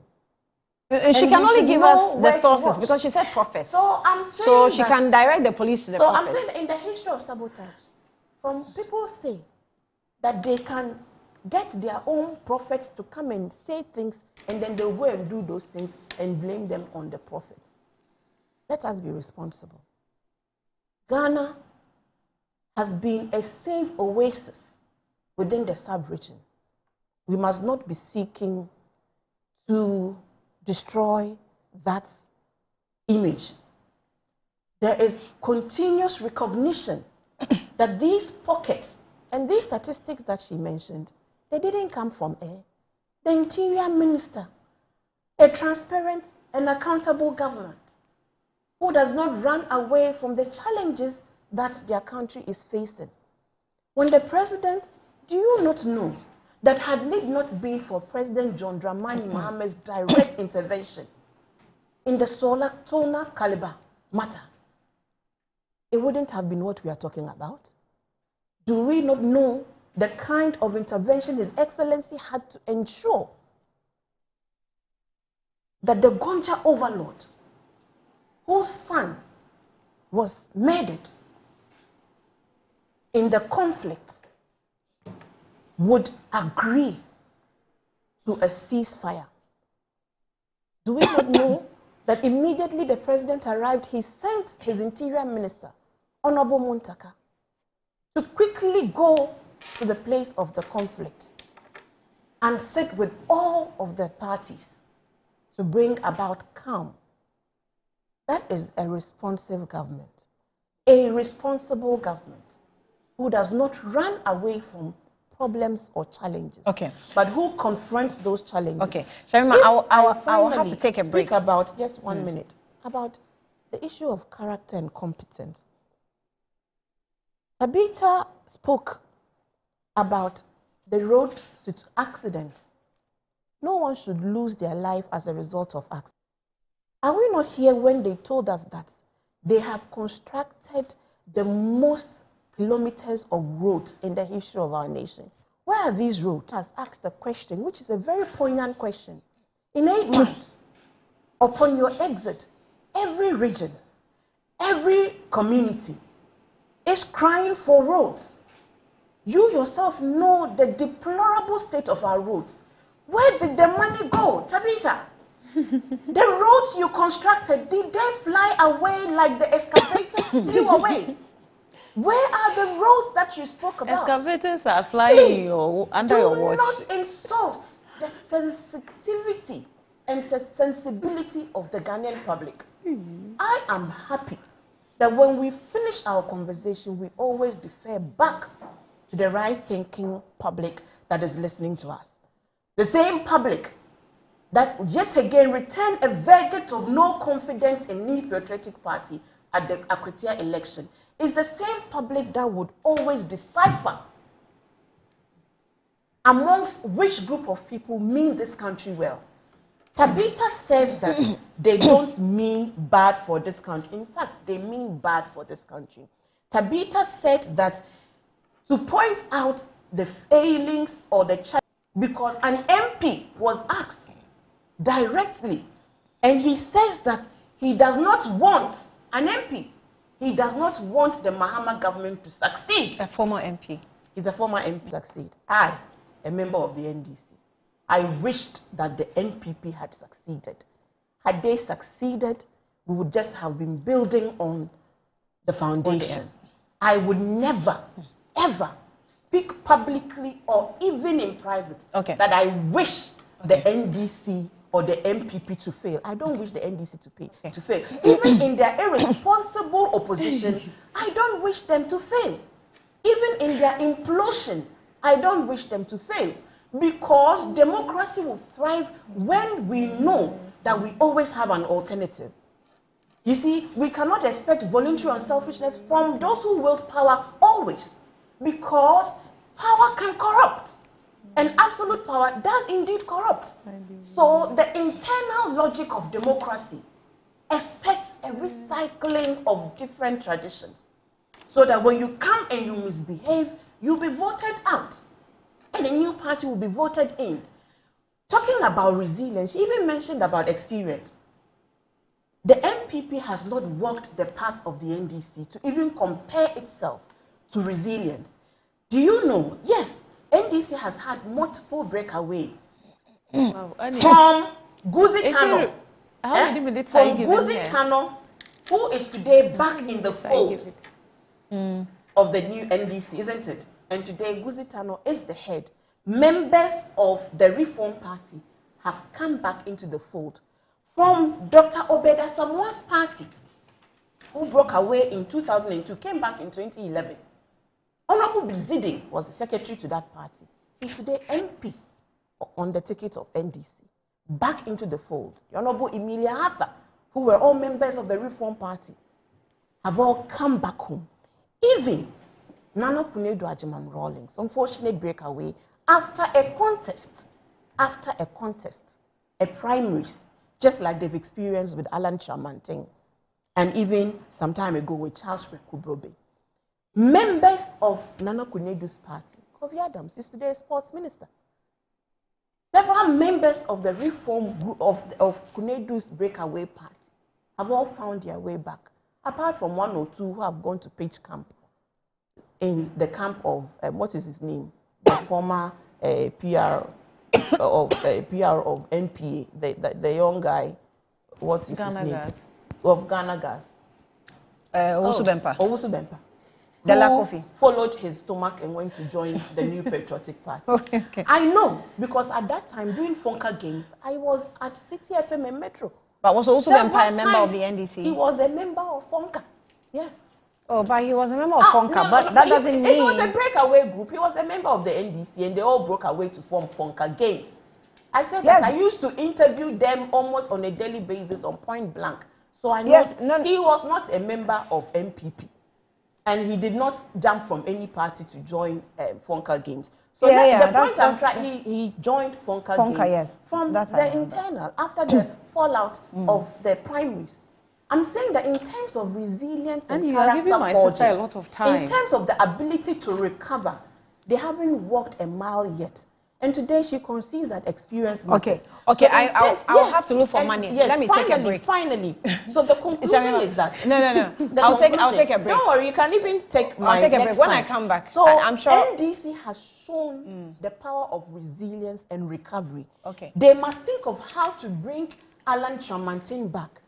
Alan Chamantin and his members when the NPP issued a statement that they are welcoming all suspended and sacked members, there was a clause. Dennis Miracles Abuaji sat on air to say that they are not in welcoming back the likes of Hope Sinadoye or the likes of the other phosphorus member, what is his name, I forget, of the Yellow Movement.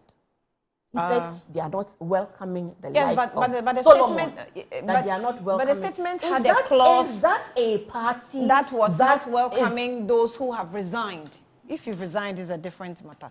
But if you are on suspension, you are still a member of the party. The spirit of that edit is to try to rebuild, to call back all sons and daughters that have left. Even though when you come back, there are certain conditions before your full participation. And in that same spirit, you are issuing sub-edits let me take a that break. some people are not welcome. Let me take a break. That's a very unrepentant. I'll be back shortly. Let's take a breather. When I come back, I'll allow Tabitha to make a few points, and then we'll get into. We'll get no. I'll be back shortly.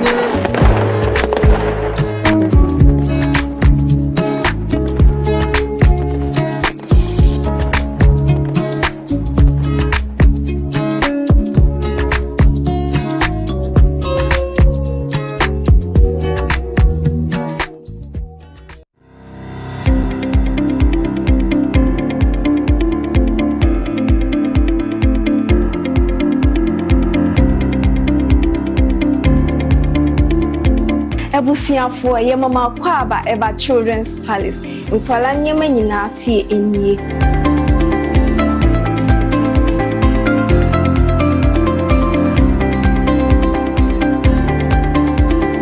Yonkwala ntade mani mema nyina ntare nyina wase. Yonkwala shoes, yonkwala duane, yonkwala wipes, yonkwala diapers, yonkwala toys, baby coat. In fact, bibia opama omanyina obenye biwa ase.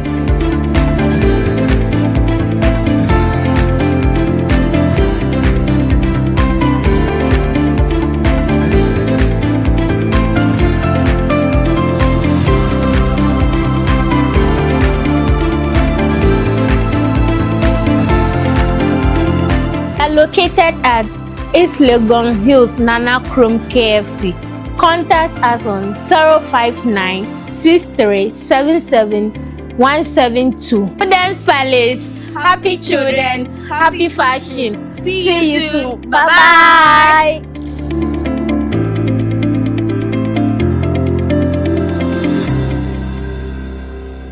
Wabedum Tamasun. Hey, J. Watch it, na learning. Missy, watch and learn. Makwaya mabesisia. Abozig. Akache say no ya konate and the more drink woman. Hey. But I didn't mean. Oh, sorry. She knew her old dish. Eji. Dabio, baby wom. Ready. Hey, baby wom. Ah, Eji. I'll cause some discomfort.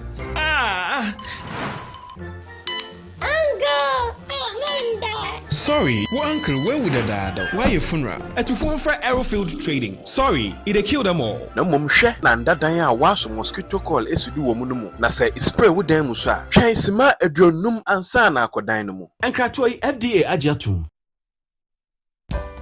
In my line of work, a confident smile is everything. Kel Charcoal Toothpaste keeps me on top of my game and ensures my smile is always radiant and bright. With the tiring nature of my job, we spend several hours under the scorching sun. To keep our teeth white and our breath fresh all the time, we use none other than Kel Charcoal Toothpaste. Kel Charcoal Toothpaste. You're on a Kessie and in a kit one. Samayo kendini. Ehu be here. se mecha sapapa dia to ama me manfo. Kel Chaco's natural ingredients. Eno ene bom se ho ban. E ma ne sren ne sanso mama hotoso e wo bedwam. Kel Chaco toothpaste. Choose Kel Chaco toothpaste for anti-cavity, whiter teeth, and fresher breath all day. Available in 80 gram and 150 gram. Grab yours today. Kel, happy smile. This advert is FDA approved.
Welcome back to the program. We're still on Good Morning Ghana, and I still have Tabitha Ayila with me, and also the deputy spokesperson at the presidency, Shamima Muslim, is also still with me. Tabitha is what?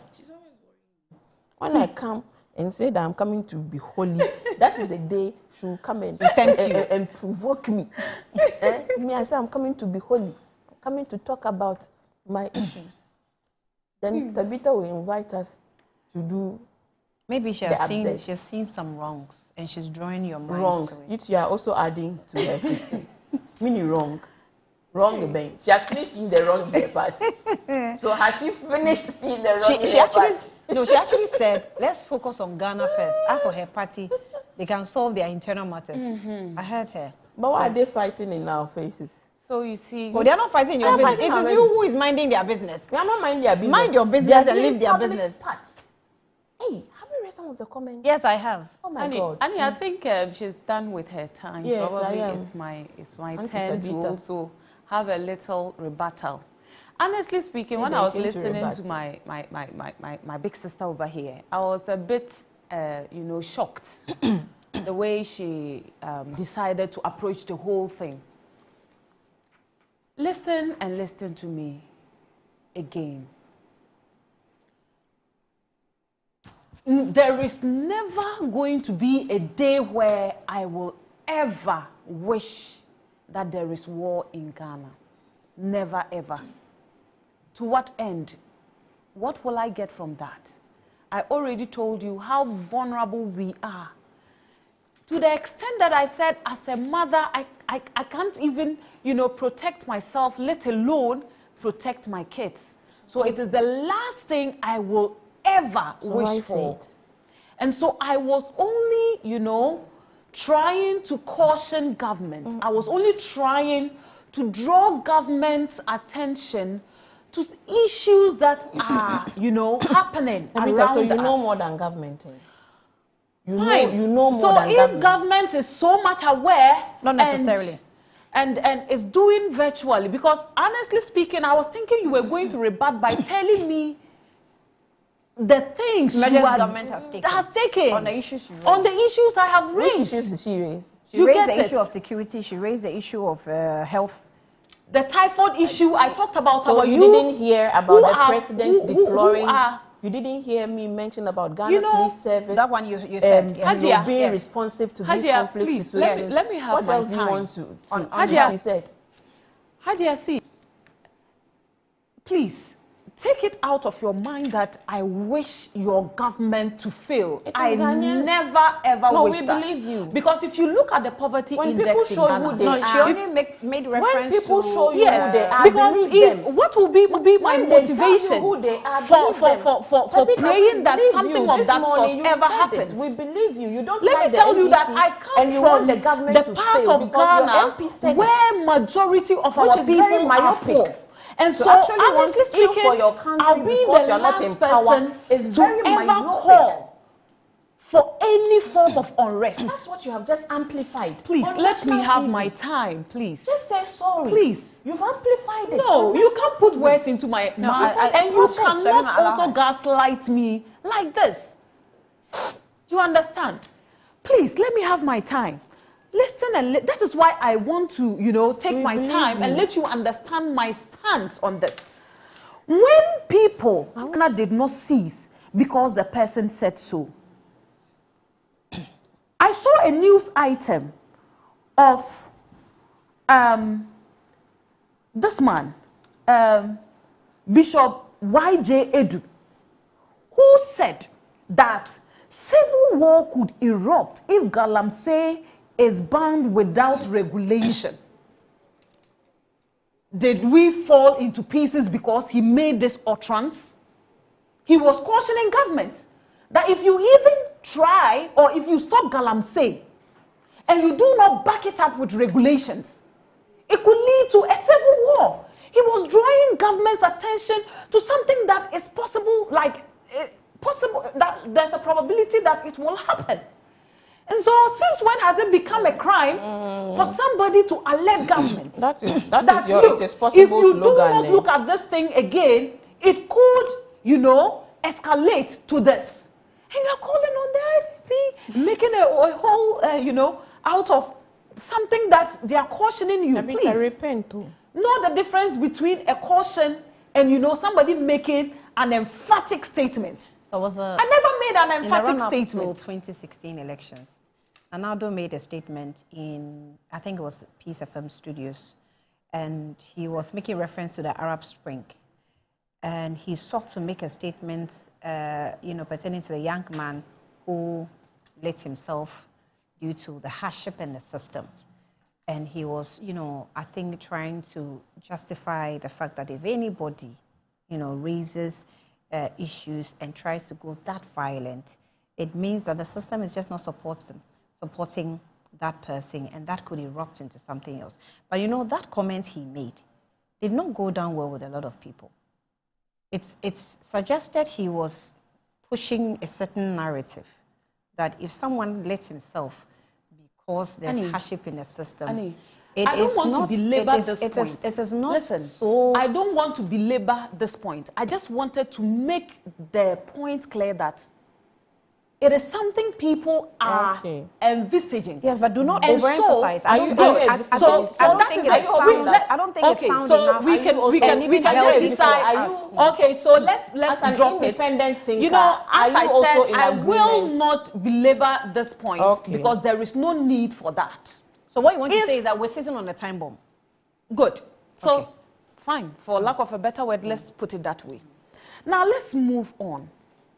I don't know why my sister decided to go that tangent by, bringing up Osajifo, Dr. Kwame Nkrumah's issue with the bombing and pinning it on the MPP and claiming that we were the biggest beneficiary of whatever happened on that particular day.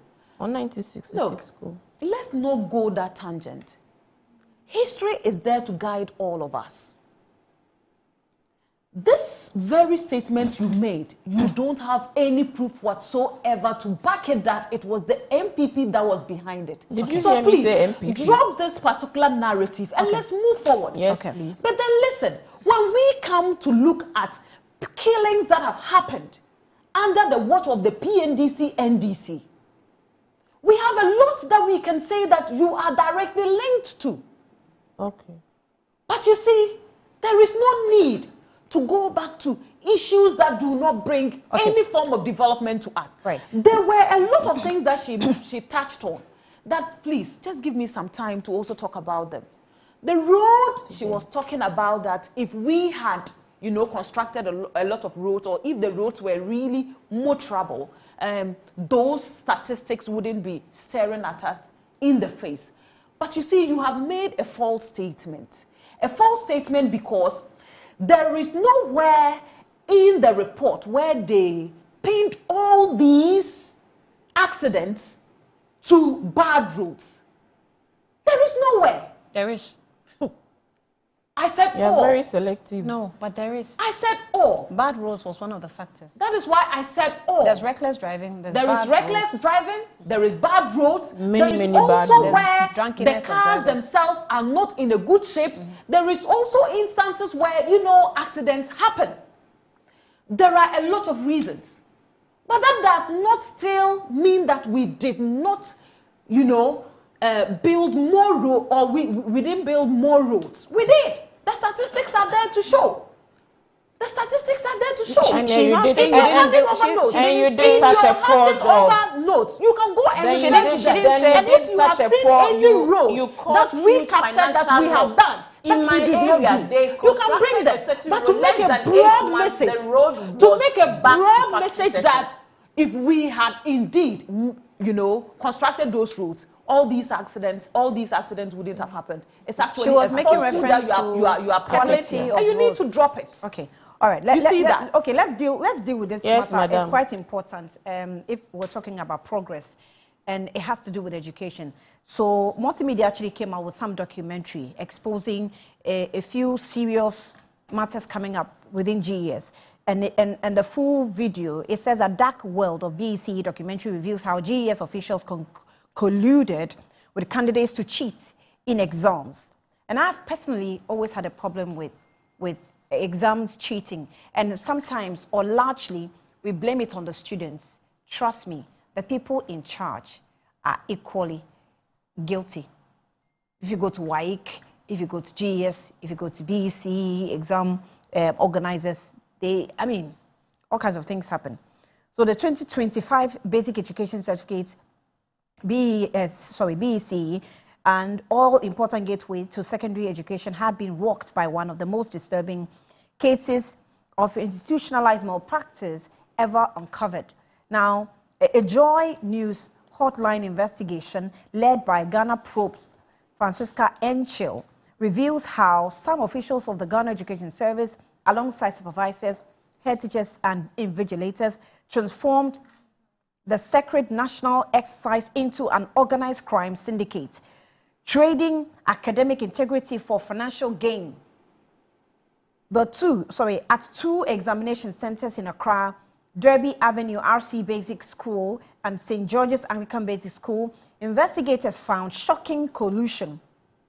Invigilators openly demanded tokens of 60 cedis daily, supervisors' pockets and envelopes of 400 Ghana cedis, and candidates were even asked to contribute to a so-called Asida offertory.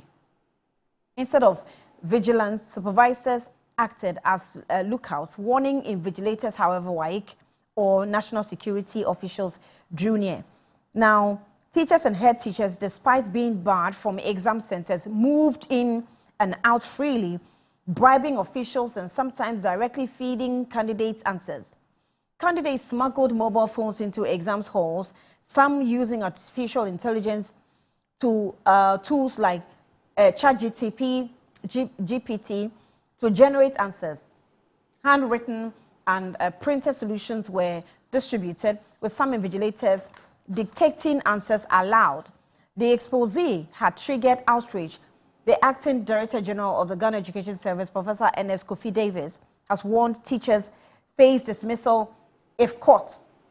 Civil society voices like Kofi Asare are of Africa Education Watch cautioned that Ghana is teaching children corruption in basic schools, a dangerous normalization of dishonesty, right?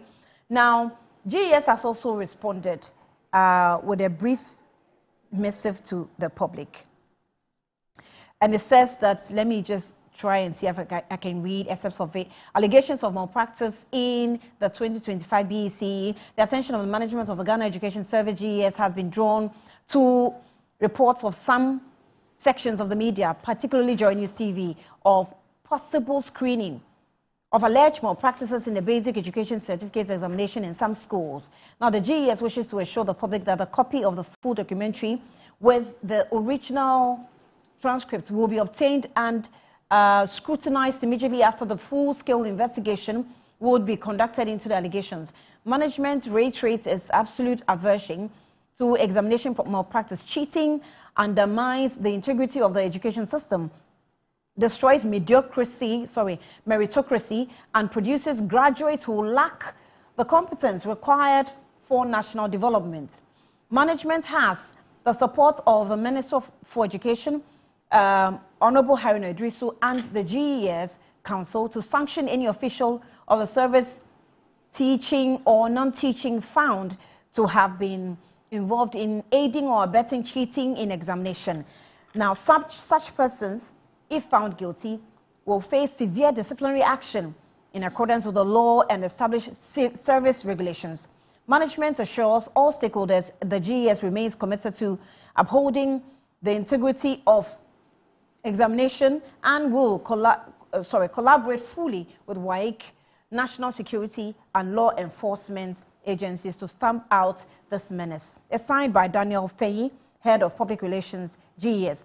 Now, if you've seen the latest post by Global Info Analytics, the Global Info Analytics, Mr. Musa Dankwa brought out some posts on, voting or standard of education, I'll say, by MPP NDC. But for me, what makes the most important one for me is the national picture.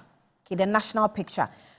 So, I don't know if my producers have this slide, but let me send it to them so that they can put it on the screen. Okay, so Kiki, please assist me put it on the screen. So the polls indicates, JHS standards, SHS standards, and also the national tertiary standards.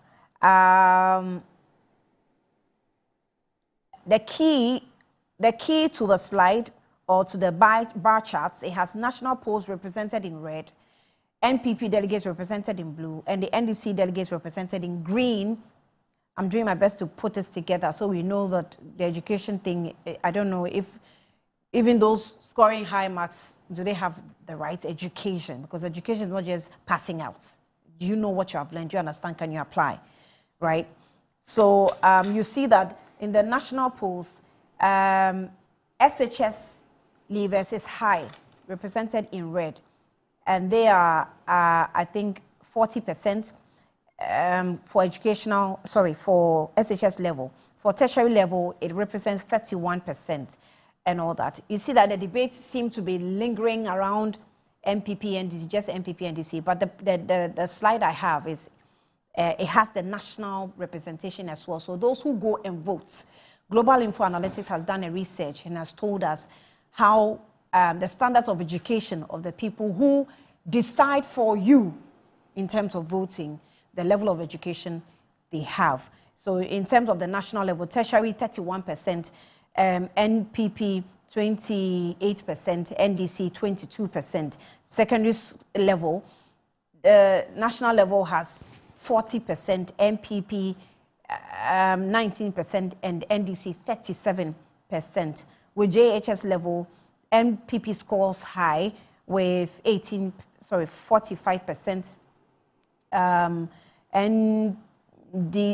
NDC 32%, and then the national is 18%. So that's what you have on your screen, just in case. All right. So just for your information, if the discussion goes and it has to be tiny, we'll tie it in. Shamima, I'll start with you because you're in government. I'm sure you've seen this disturbing, outcome. And then the GS examination malpractices have actually been with us for a very long time. Perhaps one of the most poignant representation of how our moral and ethical, values are disintegrating is a story I heard about the presence of invigilators at an examination in a seminary. Mm-hmm. It's a seminary, right? Yeah. Where they train priests. Yeah. And you would think that at a seminary, the ethical standards are so high that will not require the presence of an invigilator during an exam. Yeah. So I heard this scenario quite some years back. You know, it's a glaring picture of where we are generally with regards to the general ethical and moral standards, you know, in our society. What I am happy about is the quick response from GES in not attempting to sweep any news at all under the carpet. That's a good start. When the reports come, there is a quick response, and we expect investigation to actually happen so we can take remedial actions and corrective actions, as well as punitive actions against all who will be caught, you know, upon the confirmation of the investigation that these things actually did happen as contained in the documentary. So that is a good step to take. But the broader conversation we must have is about what we honor as a society. We seem to be a society that honors results other than process. We honor the end other than the means. And we say it every day about how we don't question the source of wealth of anyone once the person is contributing. The front seats, the front rows we give to the rich and famous, even in our churches or our religious activities, or as for the mosques, it's who first come, first serve, if you come first serve. But in even religious programs, the person who gives the most is giving, you know, the front row seats, you know, without questioning where this wealth comes from. So what it does to a society and the psyche of a nation is, it does not matter how you get it.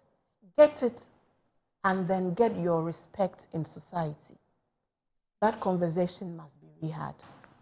We must really bring back ethical values. Now you may say that more supervision, more invigilation is one of the avenues to curb the spate of examination malpractice. But I dare say that would only be curing, you'll just be putting a balm on the wound. It would not heal the wound. The wound is with the value system. As you said earlier on, the manifestation of this problem is so deep and multi-layered.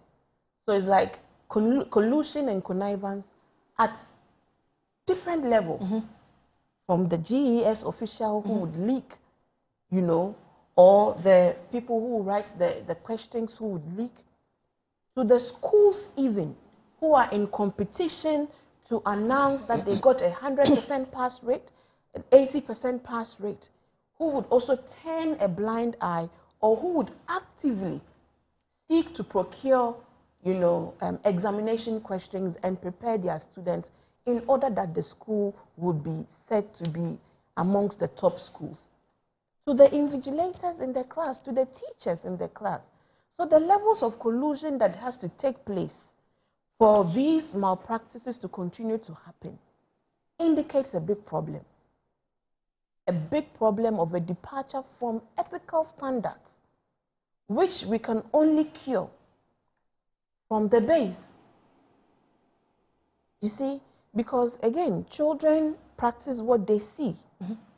So if we're teaching children things that we ourselves are not practicing, it erodes trust and confidence. And that's why the world is where it is, where there's a lot of moral decay. Because those who should know better, who should do better, who should set better examples, are the ones perpetuating the evil, even with regards to predators. If a child is sitting in a classroom that child has been sexually molested, assaulted, defiled by a teacher, what morality can that teacher teach that child? So we actually have to be interested in the character of the people who interface our children in the classrooms.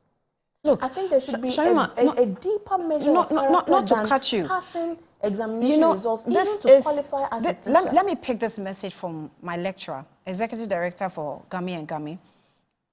He teaches... Uncle Austin. Yes, Austin Gami. He actually teaches alternative conflict resolution, and that's what I'm learning in his school. So he says that, Annie, we certainly have a long way to go to get to our destination as a nation. I really feel sorry for families who lost their relations through accidents. A new, all-embracing public education, which should include the churches cautioning their members, media, road safety staff, and also National Civic Commission, among others. Now, I read this because he made mention of Civic Commission. Yes, NCC. I've always asked that problem, that is the NCC just being a white elephant, or we really are not resourcing the NCC? Because this education problem we're actually picking is a microcosm of a larger picture. Look at what happened just last week or last 2 weeks about Rich Hospital. The senior executives of the nurses group, the GNR, NMSM, their name so long. GNRA also always... They had to come out and defend defend their position, explain the matter to us. And in their explanation, there was clearly untruths. And to me, it was so disturbing that you have senior nurses who were claiming, I don't know, it looks like that matter is even gone to sleep. I don't know what the health minister will do about it, because they apologized to the health minister for insulting the health minister, that he's behaving like a farmer. That was their apology. But they have not apologized to us, for want of a better expression, lying to us. That he's behaving like a farmer. Yes. You said the way he's talking, why is he a farmer?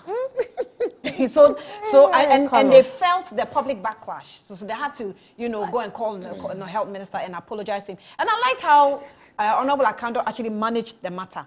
But it's so bad that you have a person that handles your health, can make or break you, murder you, for want of better expression. If you cannot be truthful with me with these matters, I don't think she has or he has the standards to be in the health sector. So the problem is not just education. Look at what they are doing to our children, the next generation. Now we have the health people too, that our lives, but me malaria, my hospital, then you give me cancer drug. When I die and my family come to you, you will say, oh no, we gave her malaria drug, but you know you're lying. People are not looking at it from that angle. It is very serious. Yeah. That the whole system is just truly messed up. Like, it's truly messed up. And you say, in your beginning, your earlier submission, you said hope is not what? Wasted emotion. It's not a wasted emotion. It's not a wasted emotion. So I can only hope. But to be honest, we must do more. I am a little... We must do more. I am a little pessimistic. Because sometimes we blame the politicians for everything. Yes. And the politicians are the most seasonal of all actors. They do not stay for more than at least 8 years at the helm of affairs. So there's a deeper problem in the body fabric. It's a frustrating situation. Just a quick information from a FONCA member. Because you were asking whether FONCA members were NDC members. I don't know whether I'm supposed to mention your name, but so Sakut sent this. He was also a member of I know him. FONCA. So he says FONCA itself was not a breakaway from NDC. NDP was definitely. So FONCA were NDC friends who supported Nana Kunedo-Ajimon Rawlings in presidential primaries. After the primaries, she broke away to form NDP, which had nothing to do with FONCA. So some FONCA members went with her. So it was a FONCA something games. FONCA and something games. I don't even remember. No. Okay. No, that then, time there was even a phrase. Evans Atta Mills. Yes. Professor John Evans Atta Mills. I don't even. So that's by way of information. So yes, the NDP was the breakaway from the NDC. and some of the FONCA members stayed and some went. With the party. So the NDP was a beneficiary of the FONCA games? Oh, well, the NDP was a breakaway after the FONCA games ended. Okay, okay, I get it. You understand? After the primaries. I get it. So FONCA was those who were supporting Nana in her primaries. Okay. So after that, then NDP now became the breakaway. Established itself as a party. Yes. Okay. Okay, let's go ahead. Okay, so the point must be made that we are a broken nation. It's just, yeah, the system is broken. The day students finished their exams, I don't know if it was 2022 or 2023, I think Nanado himself had spearheaded the buying of exam papers for the students. Sorry, yeah, past questions or something like that for the students. And some of them missed it. And they finished and they were on their phones insulting the president.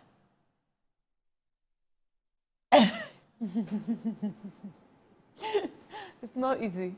You see, oh my gosh. I think this examination malpractice has been with us for a very long time. We cannot run away from it. 20 years ago, it happened. I remember somewhere 2002, the whole year group, they canceled the BECE. The student had to go back again and write everything afresh. Now, to the northern part of You know Ghana, what I suspect? Sometimes they want to make money. Okay. The examination councils. Okay. I suspect that I cannot understand all this because cycle of... I think the northern sector we didn't get.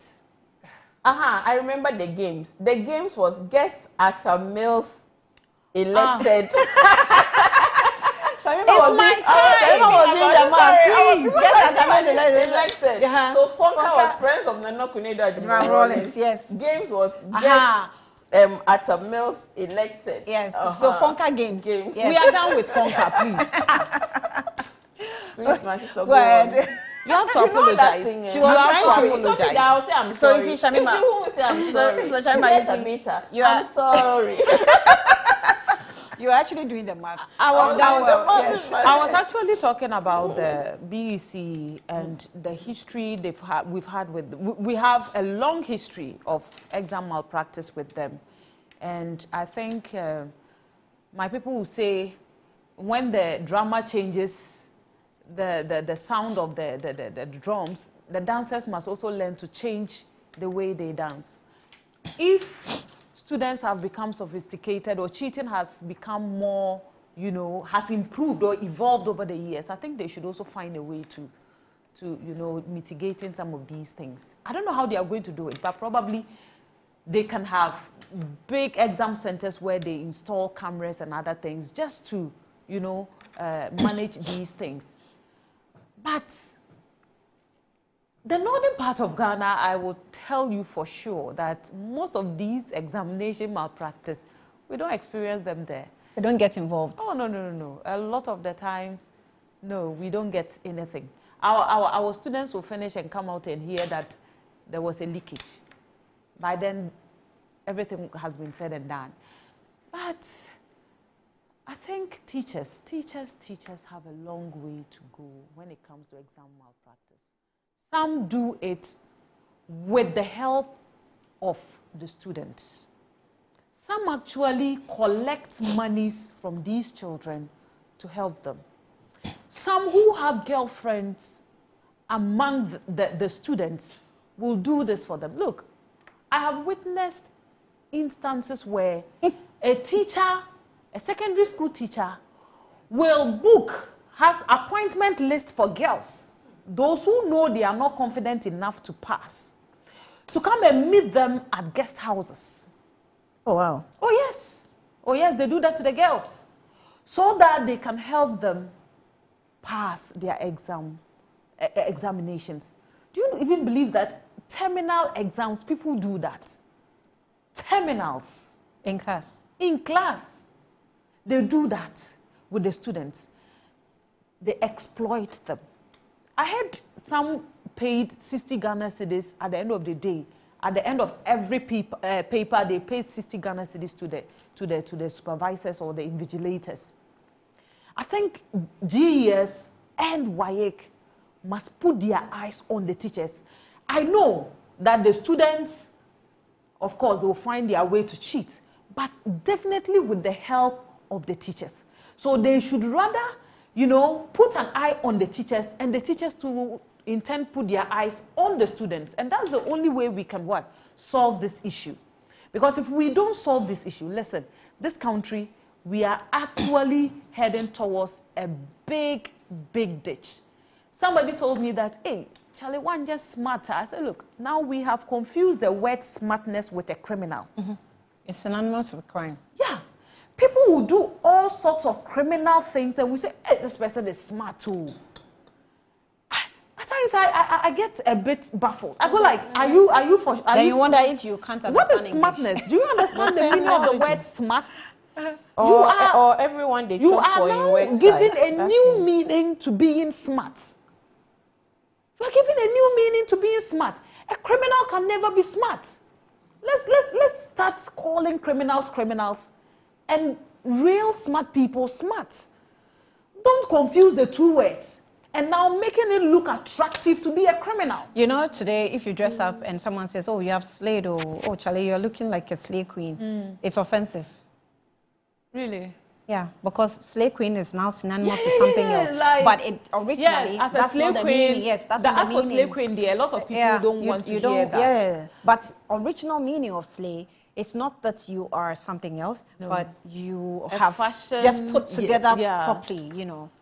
But your fashion sense is up there. You know, it's a high standard. But unfortunately, people have given it a different meaning. And look, let's condemn these acts that people are doing, and this unhealthy competition that my students must get 100% at all costs. So you, the teacher, will go out of your way.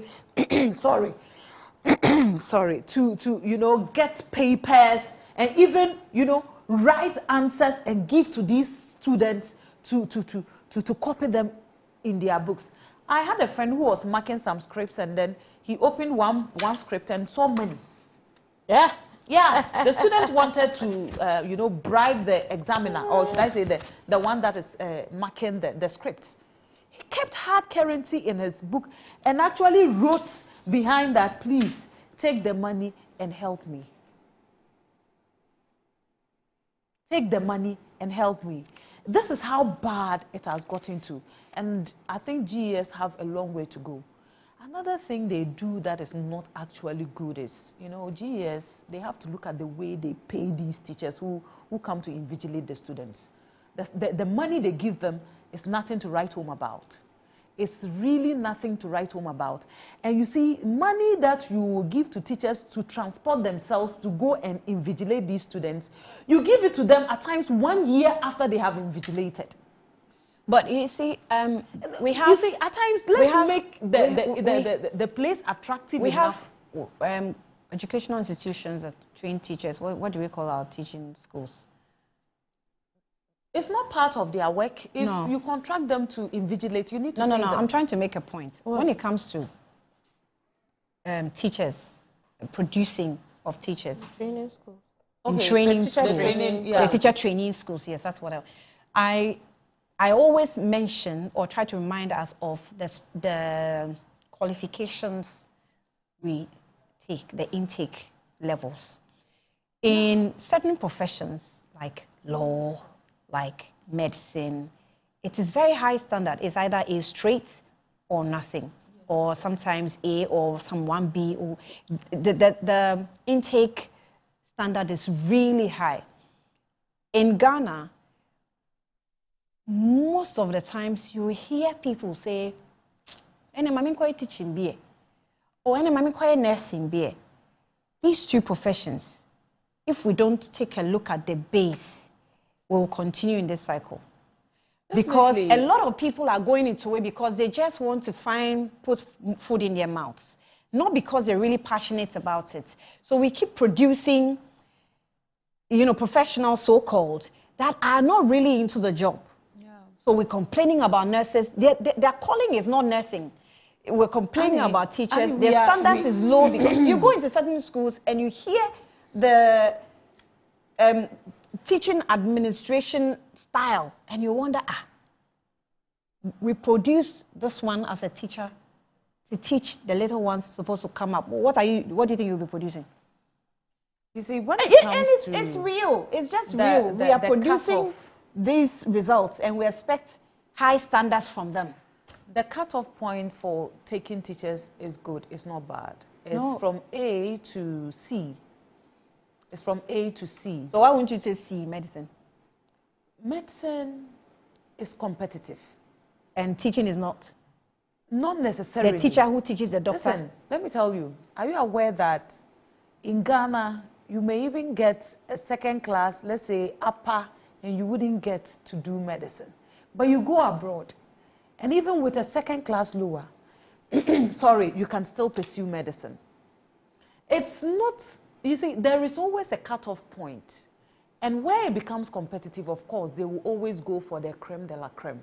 Those that excelled. But do you agree that in these two professions I've mentioned, there really is a problem of people who are not passionate about the profession? Yes, it's a fact. No wonder they always say that teaching is a stepping stone. Yeah. Because a lot of people thought that, look, this is where I can start, you know, especially in northern part of Ghana. A lot of our people went to the training college because they will get allowances from there to support themselves through school. Yes, but at some point, some people get out of the system and go to wherever they would have loved to be. But yes, we cannot do away with the fact that if you don't have love for a certain profession, you know, putting your best out there is always a challenge. But you see, there are some basic things that we should all be doing as Ghanaians. The welfare of the students is very important. And I think you don't have to any special profession to have the welfare of people at heart. What prevents you from doing the right thing? Just because you claim you are not in a field that maybe you would have loved to be. Let's look at the fact that, look, people need to serve Ghana first. It doesn't matter where you find yourself, whether it is a profession you like or a profession you don't like. I remember growing up, my mother was always telling me that, Tabitha, go and do nursing. Tabitha, go and do nursing. I told her categorically that I don't like nursing. Me, you felt like that? I don't like it. Not knowing it was something she was projecting onto me because she actually wanted to do nursing. But unfortunately for her, when she finished her middle school, her father wanted her to marry. So she couldn't pursue her education after her middle school. So she was like, Tabitha, go and do nursing. Not knowing she was trying to see herself in me. No, madam. So are you warning your mother on TV? No. So I just told her that no. And you see, she would find ways and means of always bringing it up. I said, no, the health sector, I don't want to go there. I had a feel of it when I went to do my attachment at the laboratory unit, and I didn't like it. I said, no wonder I said I didn't want to do nursing. I just didn't like the whole experience. Sometimes too, government policy can further, you know, exacerbate an existing problem. Yes. Like these allowances serving as incentive for people to go.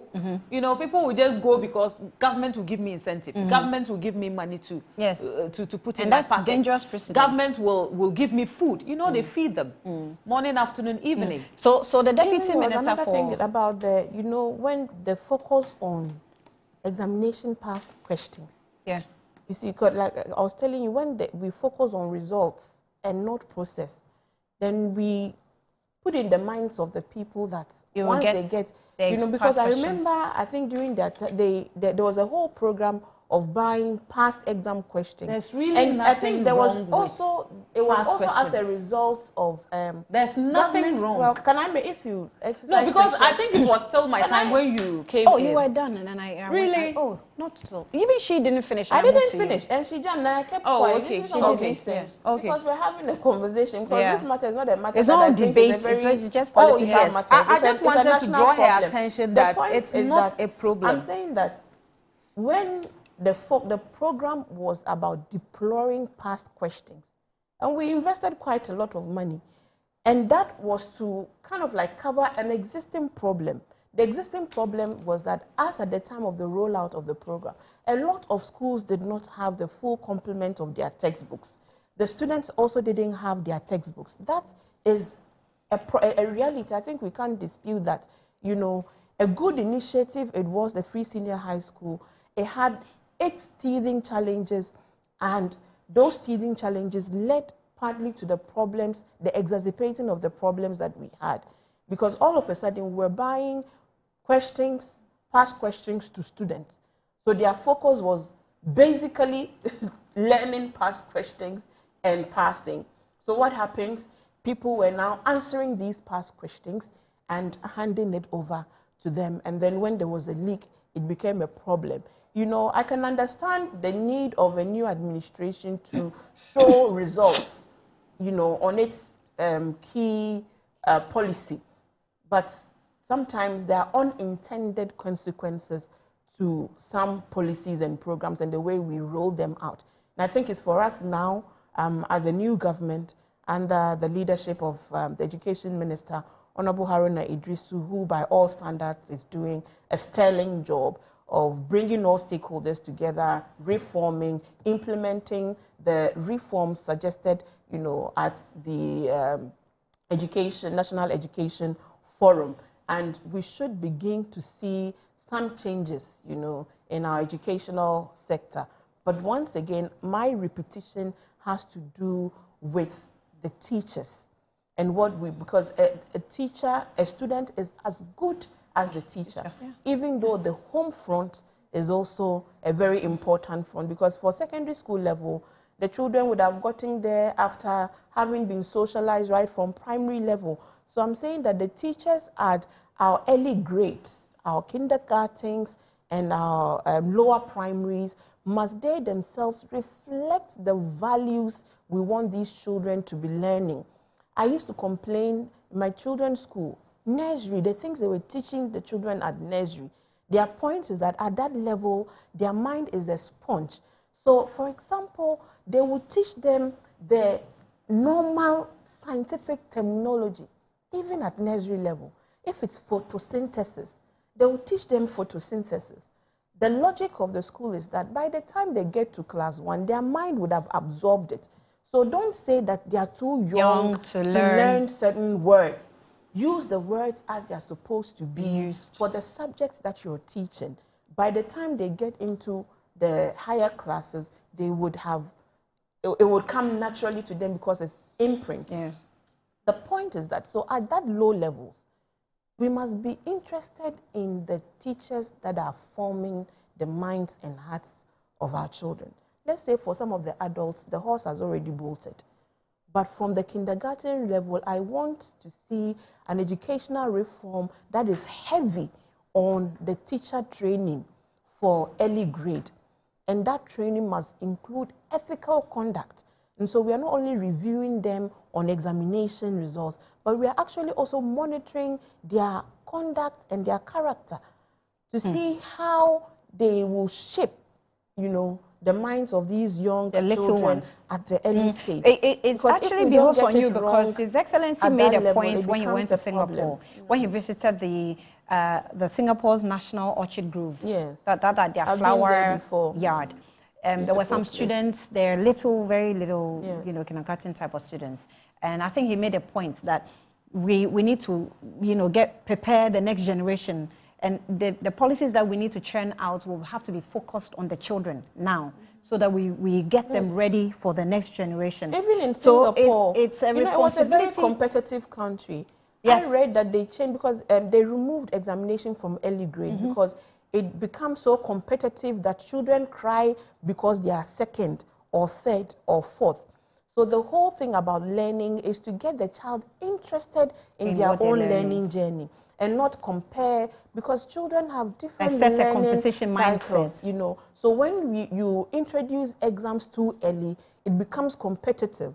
And those who cannot go through the rigor of learning to pass begin to look out for shortcuts to pass. Yes. So you can say you're first or second. In Finland too, for example, the most paid are teachers, especially for early grade. So I read about their educational policy. So for example, the child would stay in the same class with one teacher for a period of time before they move into a higher class with a new teacher. And the thinking is that a teacher should journey along with the child, because the teacher would know the weaknesses of this child and how they learn, and it is everybody's individual journey, even though you're in a class. So I think there are best practices that we should look at and see how we can implement some of these reforms at, especially now at the lower levels, whilst we strengthen supervision at the higher level. In 2021, the statistics that was given to us by the minister then, Educhum, so the government spent 68.5 million Ghana cedis for the purchase of the past questions for SHS final year students. So that's for the records. But let me capture a message that's coming from the Deputy Minister for Education, Dr. Clementa Park. And he said that, Annie, GES is not responsible for paying examination staff. The teachers recruited to serve as invigilators, supervisors, etc. are contracted by WAEC, not GES. Then he sent me a statement from the Ministry of Education, and it says a reminder, teaching and non-teaching staff caught aiding or abetting examination malpractice will face severe punishment. I really want the severe underlined, because it looks like our laws are not stringent enough. They are not biting. If you know that if you are caught in examination malpractice, you can go in for 30 years. 30 years. There should You be will some think twice. punitive The measures, yes, should be very punitive indeed. So this one says that today, the statement says today, 18th of August 2025, marks the start of written components of the West African Examination Council, that's the West African Senior School Certificate Examination, that's WASCE. We wish our candidates the very best. On behalf of the Minister of Education, I wish to again remind all headmasters, head teachers, invigilators, and supervisors that the credibility and integrity of the examination process must be upheld at all times. I also want to reiterate that anyone found guilty of aiding and abetting examination malpractice will face strict disciplinary action, including dismissal and possible jail term. No one will be shielded. Now, the integrity of the examination is not negotiable, and all teaching and non-teaching staff are expected to uphold the highest standards of education, honesty, integrity, and accountability. Clementa Park signed this statement. That was when they were going to write WAEC. And you know why this is important? Because it is important that we understand the actual performance of our examining, what do they call it, of our students who are writing exams. Because when you distort the process, the learning process, you give us wrong data. It distorts data, I was just going to say then that. it affects planning. Then we don't even know if our methodologies are working, if our syllabus is really working. Because even in research, you are distorting. Yes, if your methodology the evaluation is wrong of the exam, of course the outcome will be wrong. Yes. Yes, so it affects you greatly. It gives us wrong statistics. If you have, maybe they say 50% of the WAEC exam of the students passed. You don't even know the methodology they used, whether they cheated, so a lot of schools are claiming to be champions without necessarily going through the right processes. Yeah. Let me read a few messages. Sam Akukeli is Legon Hill says that. In on the past questions that were procured. Okay. You know, the past questions is not even wrong to give students past questions.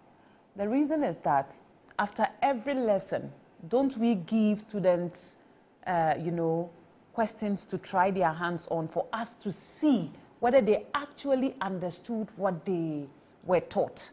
And so giving past questions out with answers actually prepares the students to know exactly what the examiner is looking out for, because it was one of the challenges we identified. You ask a question and student A is giving a different answer, or maybe the approach is different. And so the amount, or should I say, the marks that you would have had, you may lose it. Okay. But with the past questions, it guides you to understand the question or to know exactly what the examiner is looking out of you. Okay. So to see it as a bad thing is not so. Not a bad thing. I said it was they had unintended consequences. Okay, so allow me to. So Sam Kelly says that. Look, especially you good see morning. I think the problem of examination malpractice is actually bigger than we think. It's common knowledge that some heads of schools, especially the private ones, even go to the extent of buying examination questions and answers from corrupt WAEC officials even before the exams day itself. This is not being enough. They follow, this is not being enough. They follow on to provide illicit assistance during the examination. Surprisingly, in each year, we all just lament over the issue and no real deterrent, actions are ever taken. Until we tackle the issue head on, the severely punish those involved. We're getting nowhere. Samkali sent this one. This says, indiscipline in our schools is one of the main causes of examination malpractices, and it is now escalating. Today, can you imagine a teacher has to write a letter to the office before he or she can cane a child? Also, the monopoly of WAEC as the only body for exams also play a greater role. Do they use the students in making money? We need answers. On the lighter notes, my sister Annie, of examination. Okay. Annie is looking like Black Queen's top striker this morning. Master Planner, Junior Policy Analyst, Kintampo. Thank you. Master Planner, I wish the Black Stars all the best. I mean, I can't wait to see them go through this successfully. Annie, good morning. The Ramsar site is a world and national issue and cannot be left to district assemblies to solve. So I urge the regional minister to continue her demolition crusade. Alhaji Haruna Shaman, you've been on this campaign for a long time. I think the Greater Accra minister is doing you a lot of good by taking some action there. Okay. Alhaji Hamza Pickfam says, good morning, Annie. Truth be told, I am sad and worried to see what's happening in our great party NDC. But those who are involved in the shameful act should be ashamed of themselves and they should bow down their heads in shame. The good people of this country voted for the NDC to power to hold the previous government officials accountable. But what are we rather seeing? Scrap my back and let me scrap your back.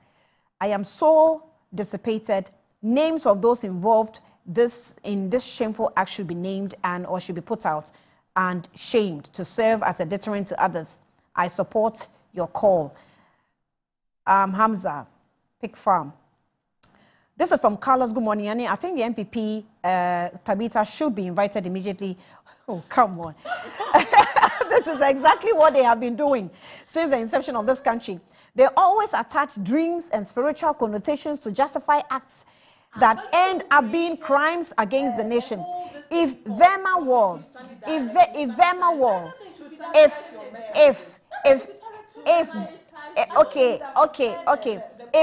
War could be arrested just for the post, then Tabitha must also be picked up without delay. I strongly believe that what she said on the set, not by chance, but part of the planned agenda, I believe.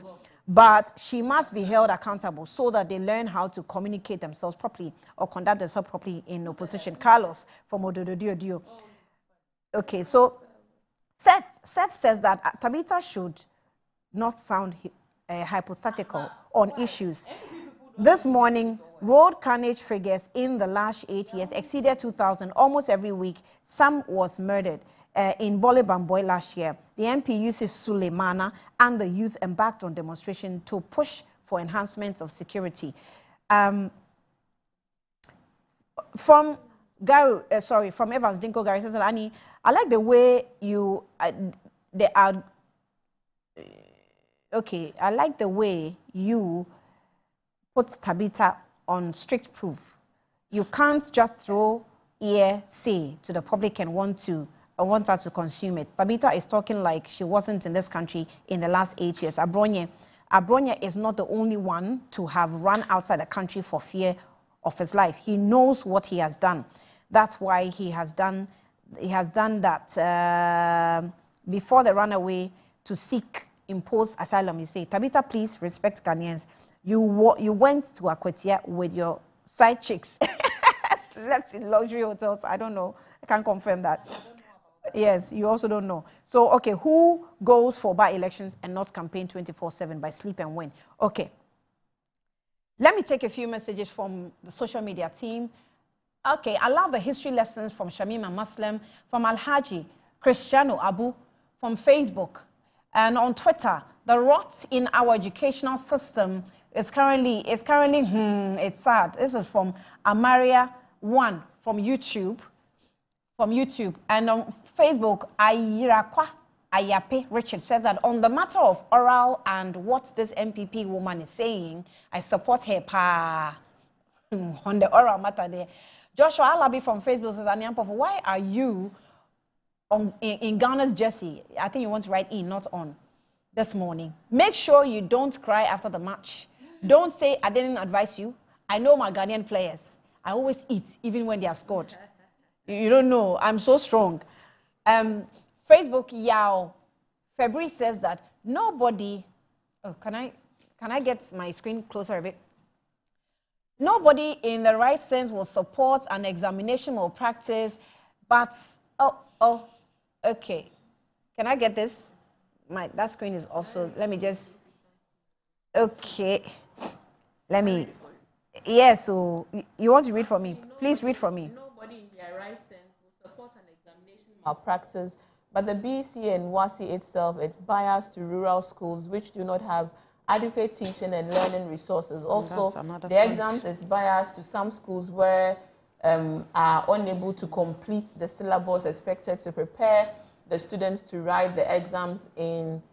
On the other hand, I think, and so WAEC put in place the necessary measures to deter students that cheat during an examination. Some students will continue to involve themselves in more practices.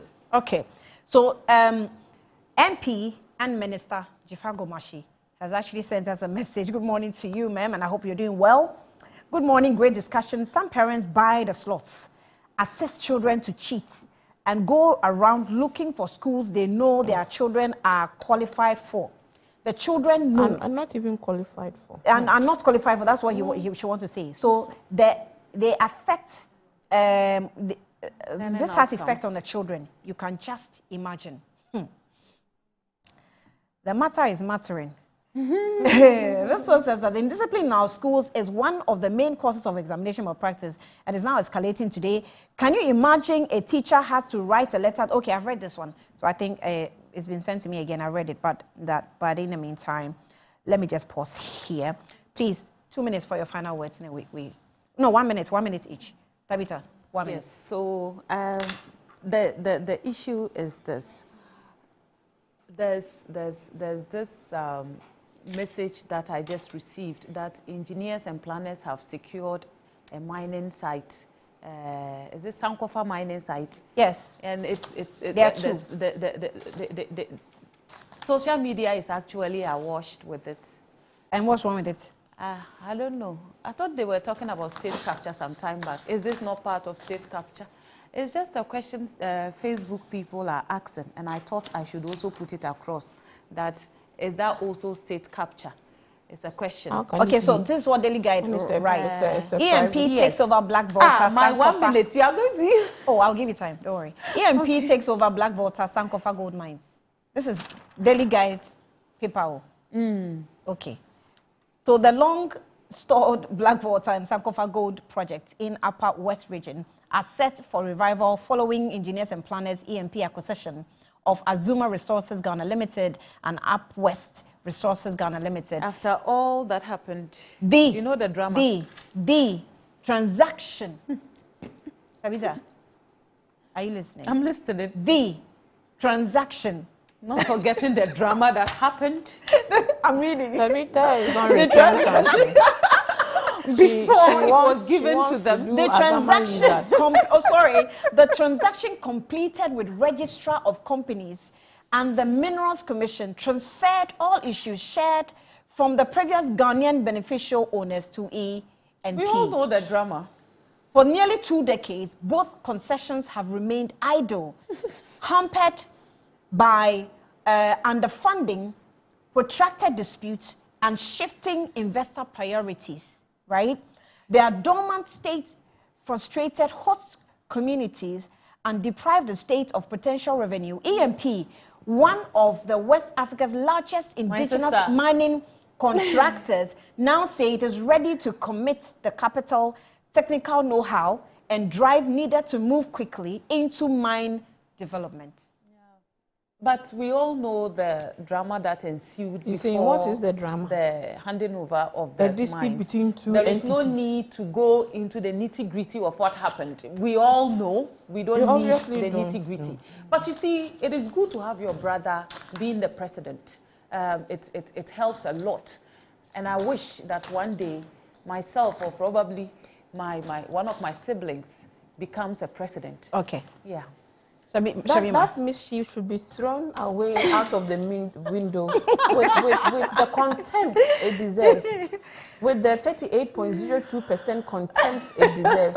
That statistics you had it must wrong. Be thrown away. That statistics you had it wrong. Because I think you have to knows update yourself. Who If you give you the right, and planners the right and Ibrahim percentage. Mahama It's 41 has been a private businessman way before his brother became but couldn't a president. secure it in You see? opposition.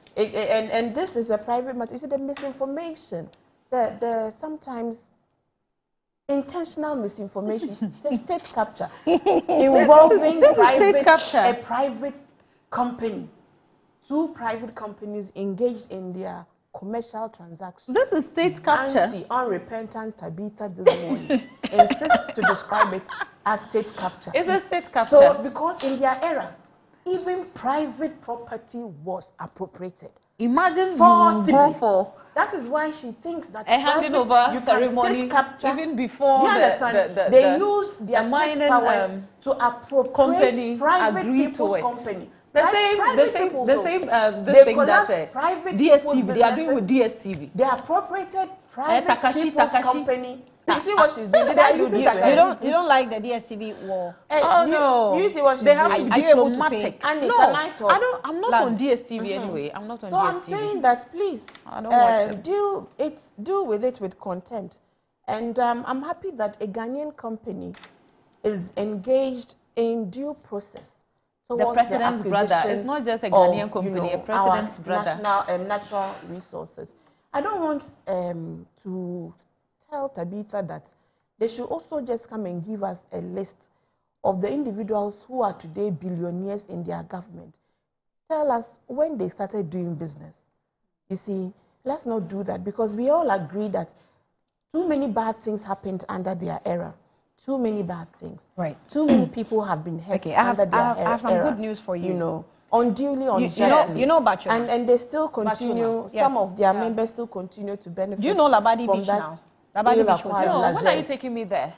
Okay, I'll take you there soon. But you know what are you even saying? Me, I'm not hearing you because you're also refusing to hear my last. I can't hear what you're saying. Okay. You must hear my last point. There's a gentleman. Don't I have my last minute to Your say time something? is up. Okay, say I didn't say Tell me my something. land.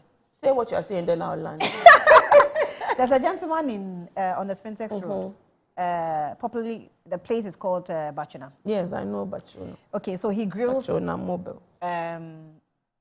Poultry, chicken, turkey. He said he has one plate for both of you. Don't give Tabitha. Oh! They have enough. He says, good morning, Annie. I absolutely agree with Shamima Shami's submission. I thought you were going to say, I'll buy a bottle of wine for you. Our education level is dropping.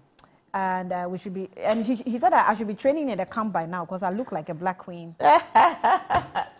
Anyway, you know, just a little bite on the sports. There was a time in Ghana that anytime the Black Stars went into any competition and lost, they blamed it on the government. I don't know whether we should continue that way. The NDC as for today, if they lose, we'll blame on them. We'll blame it on the government. Okay, let's that's lift fine. our hands and commit our sister Tabitha well, that's not into the redeeming hands of our Maker. That Tabitha will not anymore. Ladies, I'm grateful. Thank You've you. not given me my last word. Thank you, So viewers. this morning, I want to wish all of us the best of the week. Please continue to join hands with His Excellency the President to build this country. We will build this country for Tabitha and her lives to benefit from this country because they are Ghanaians first and foremost. That is what we will do. Thanks. And His Excellency continues to lead the path for our progress. That's your last word. Thanks for watching. We're back tomorrow. Good morning, Ghana.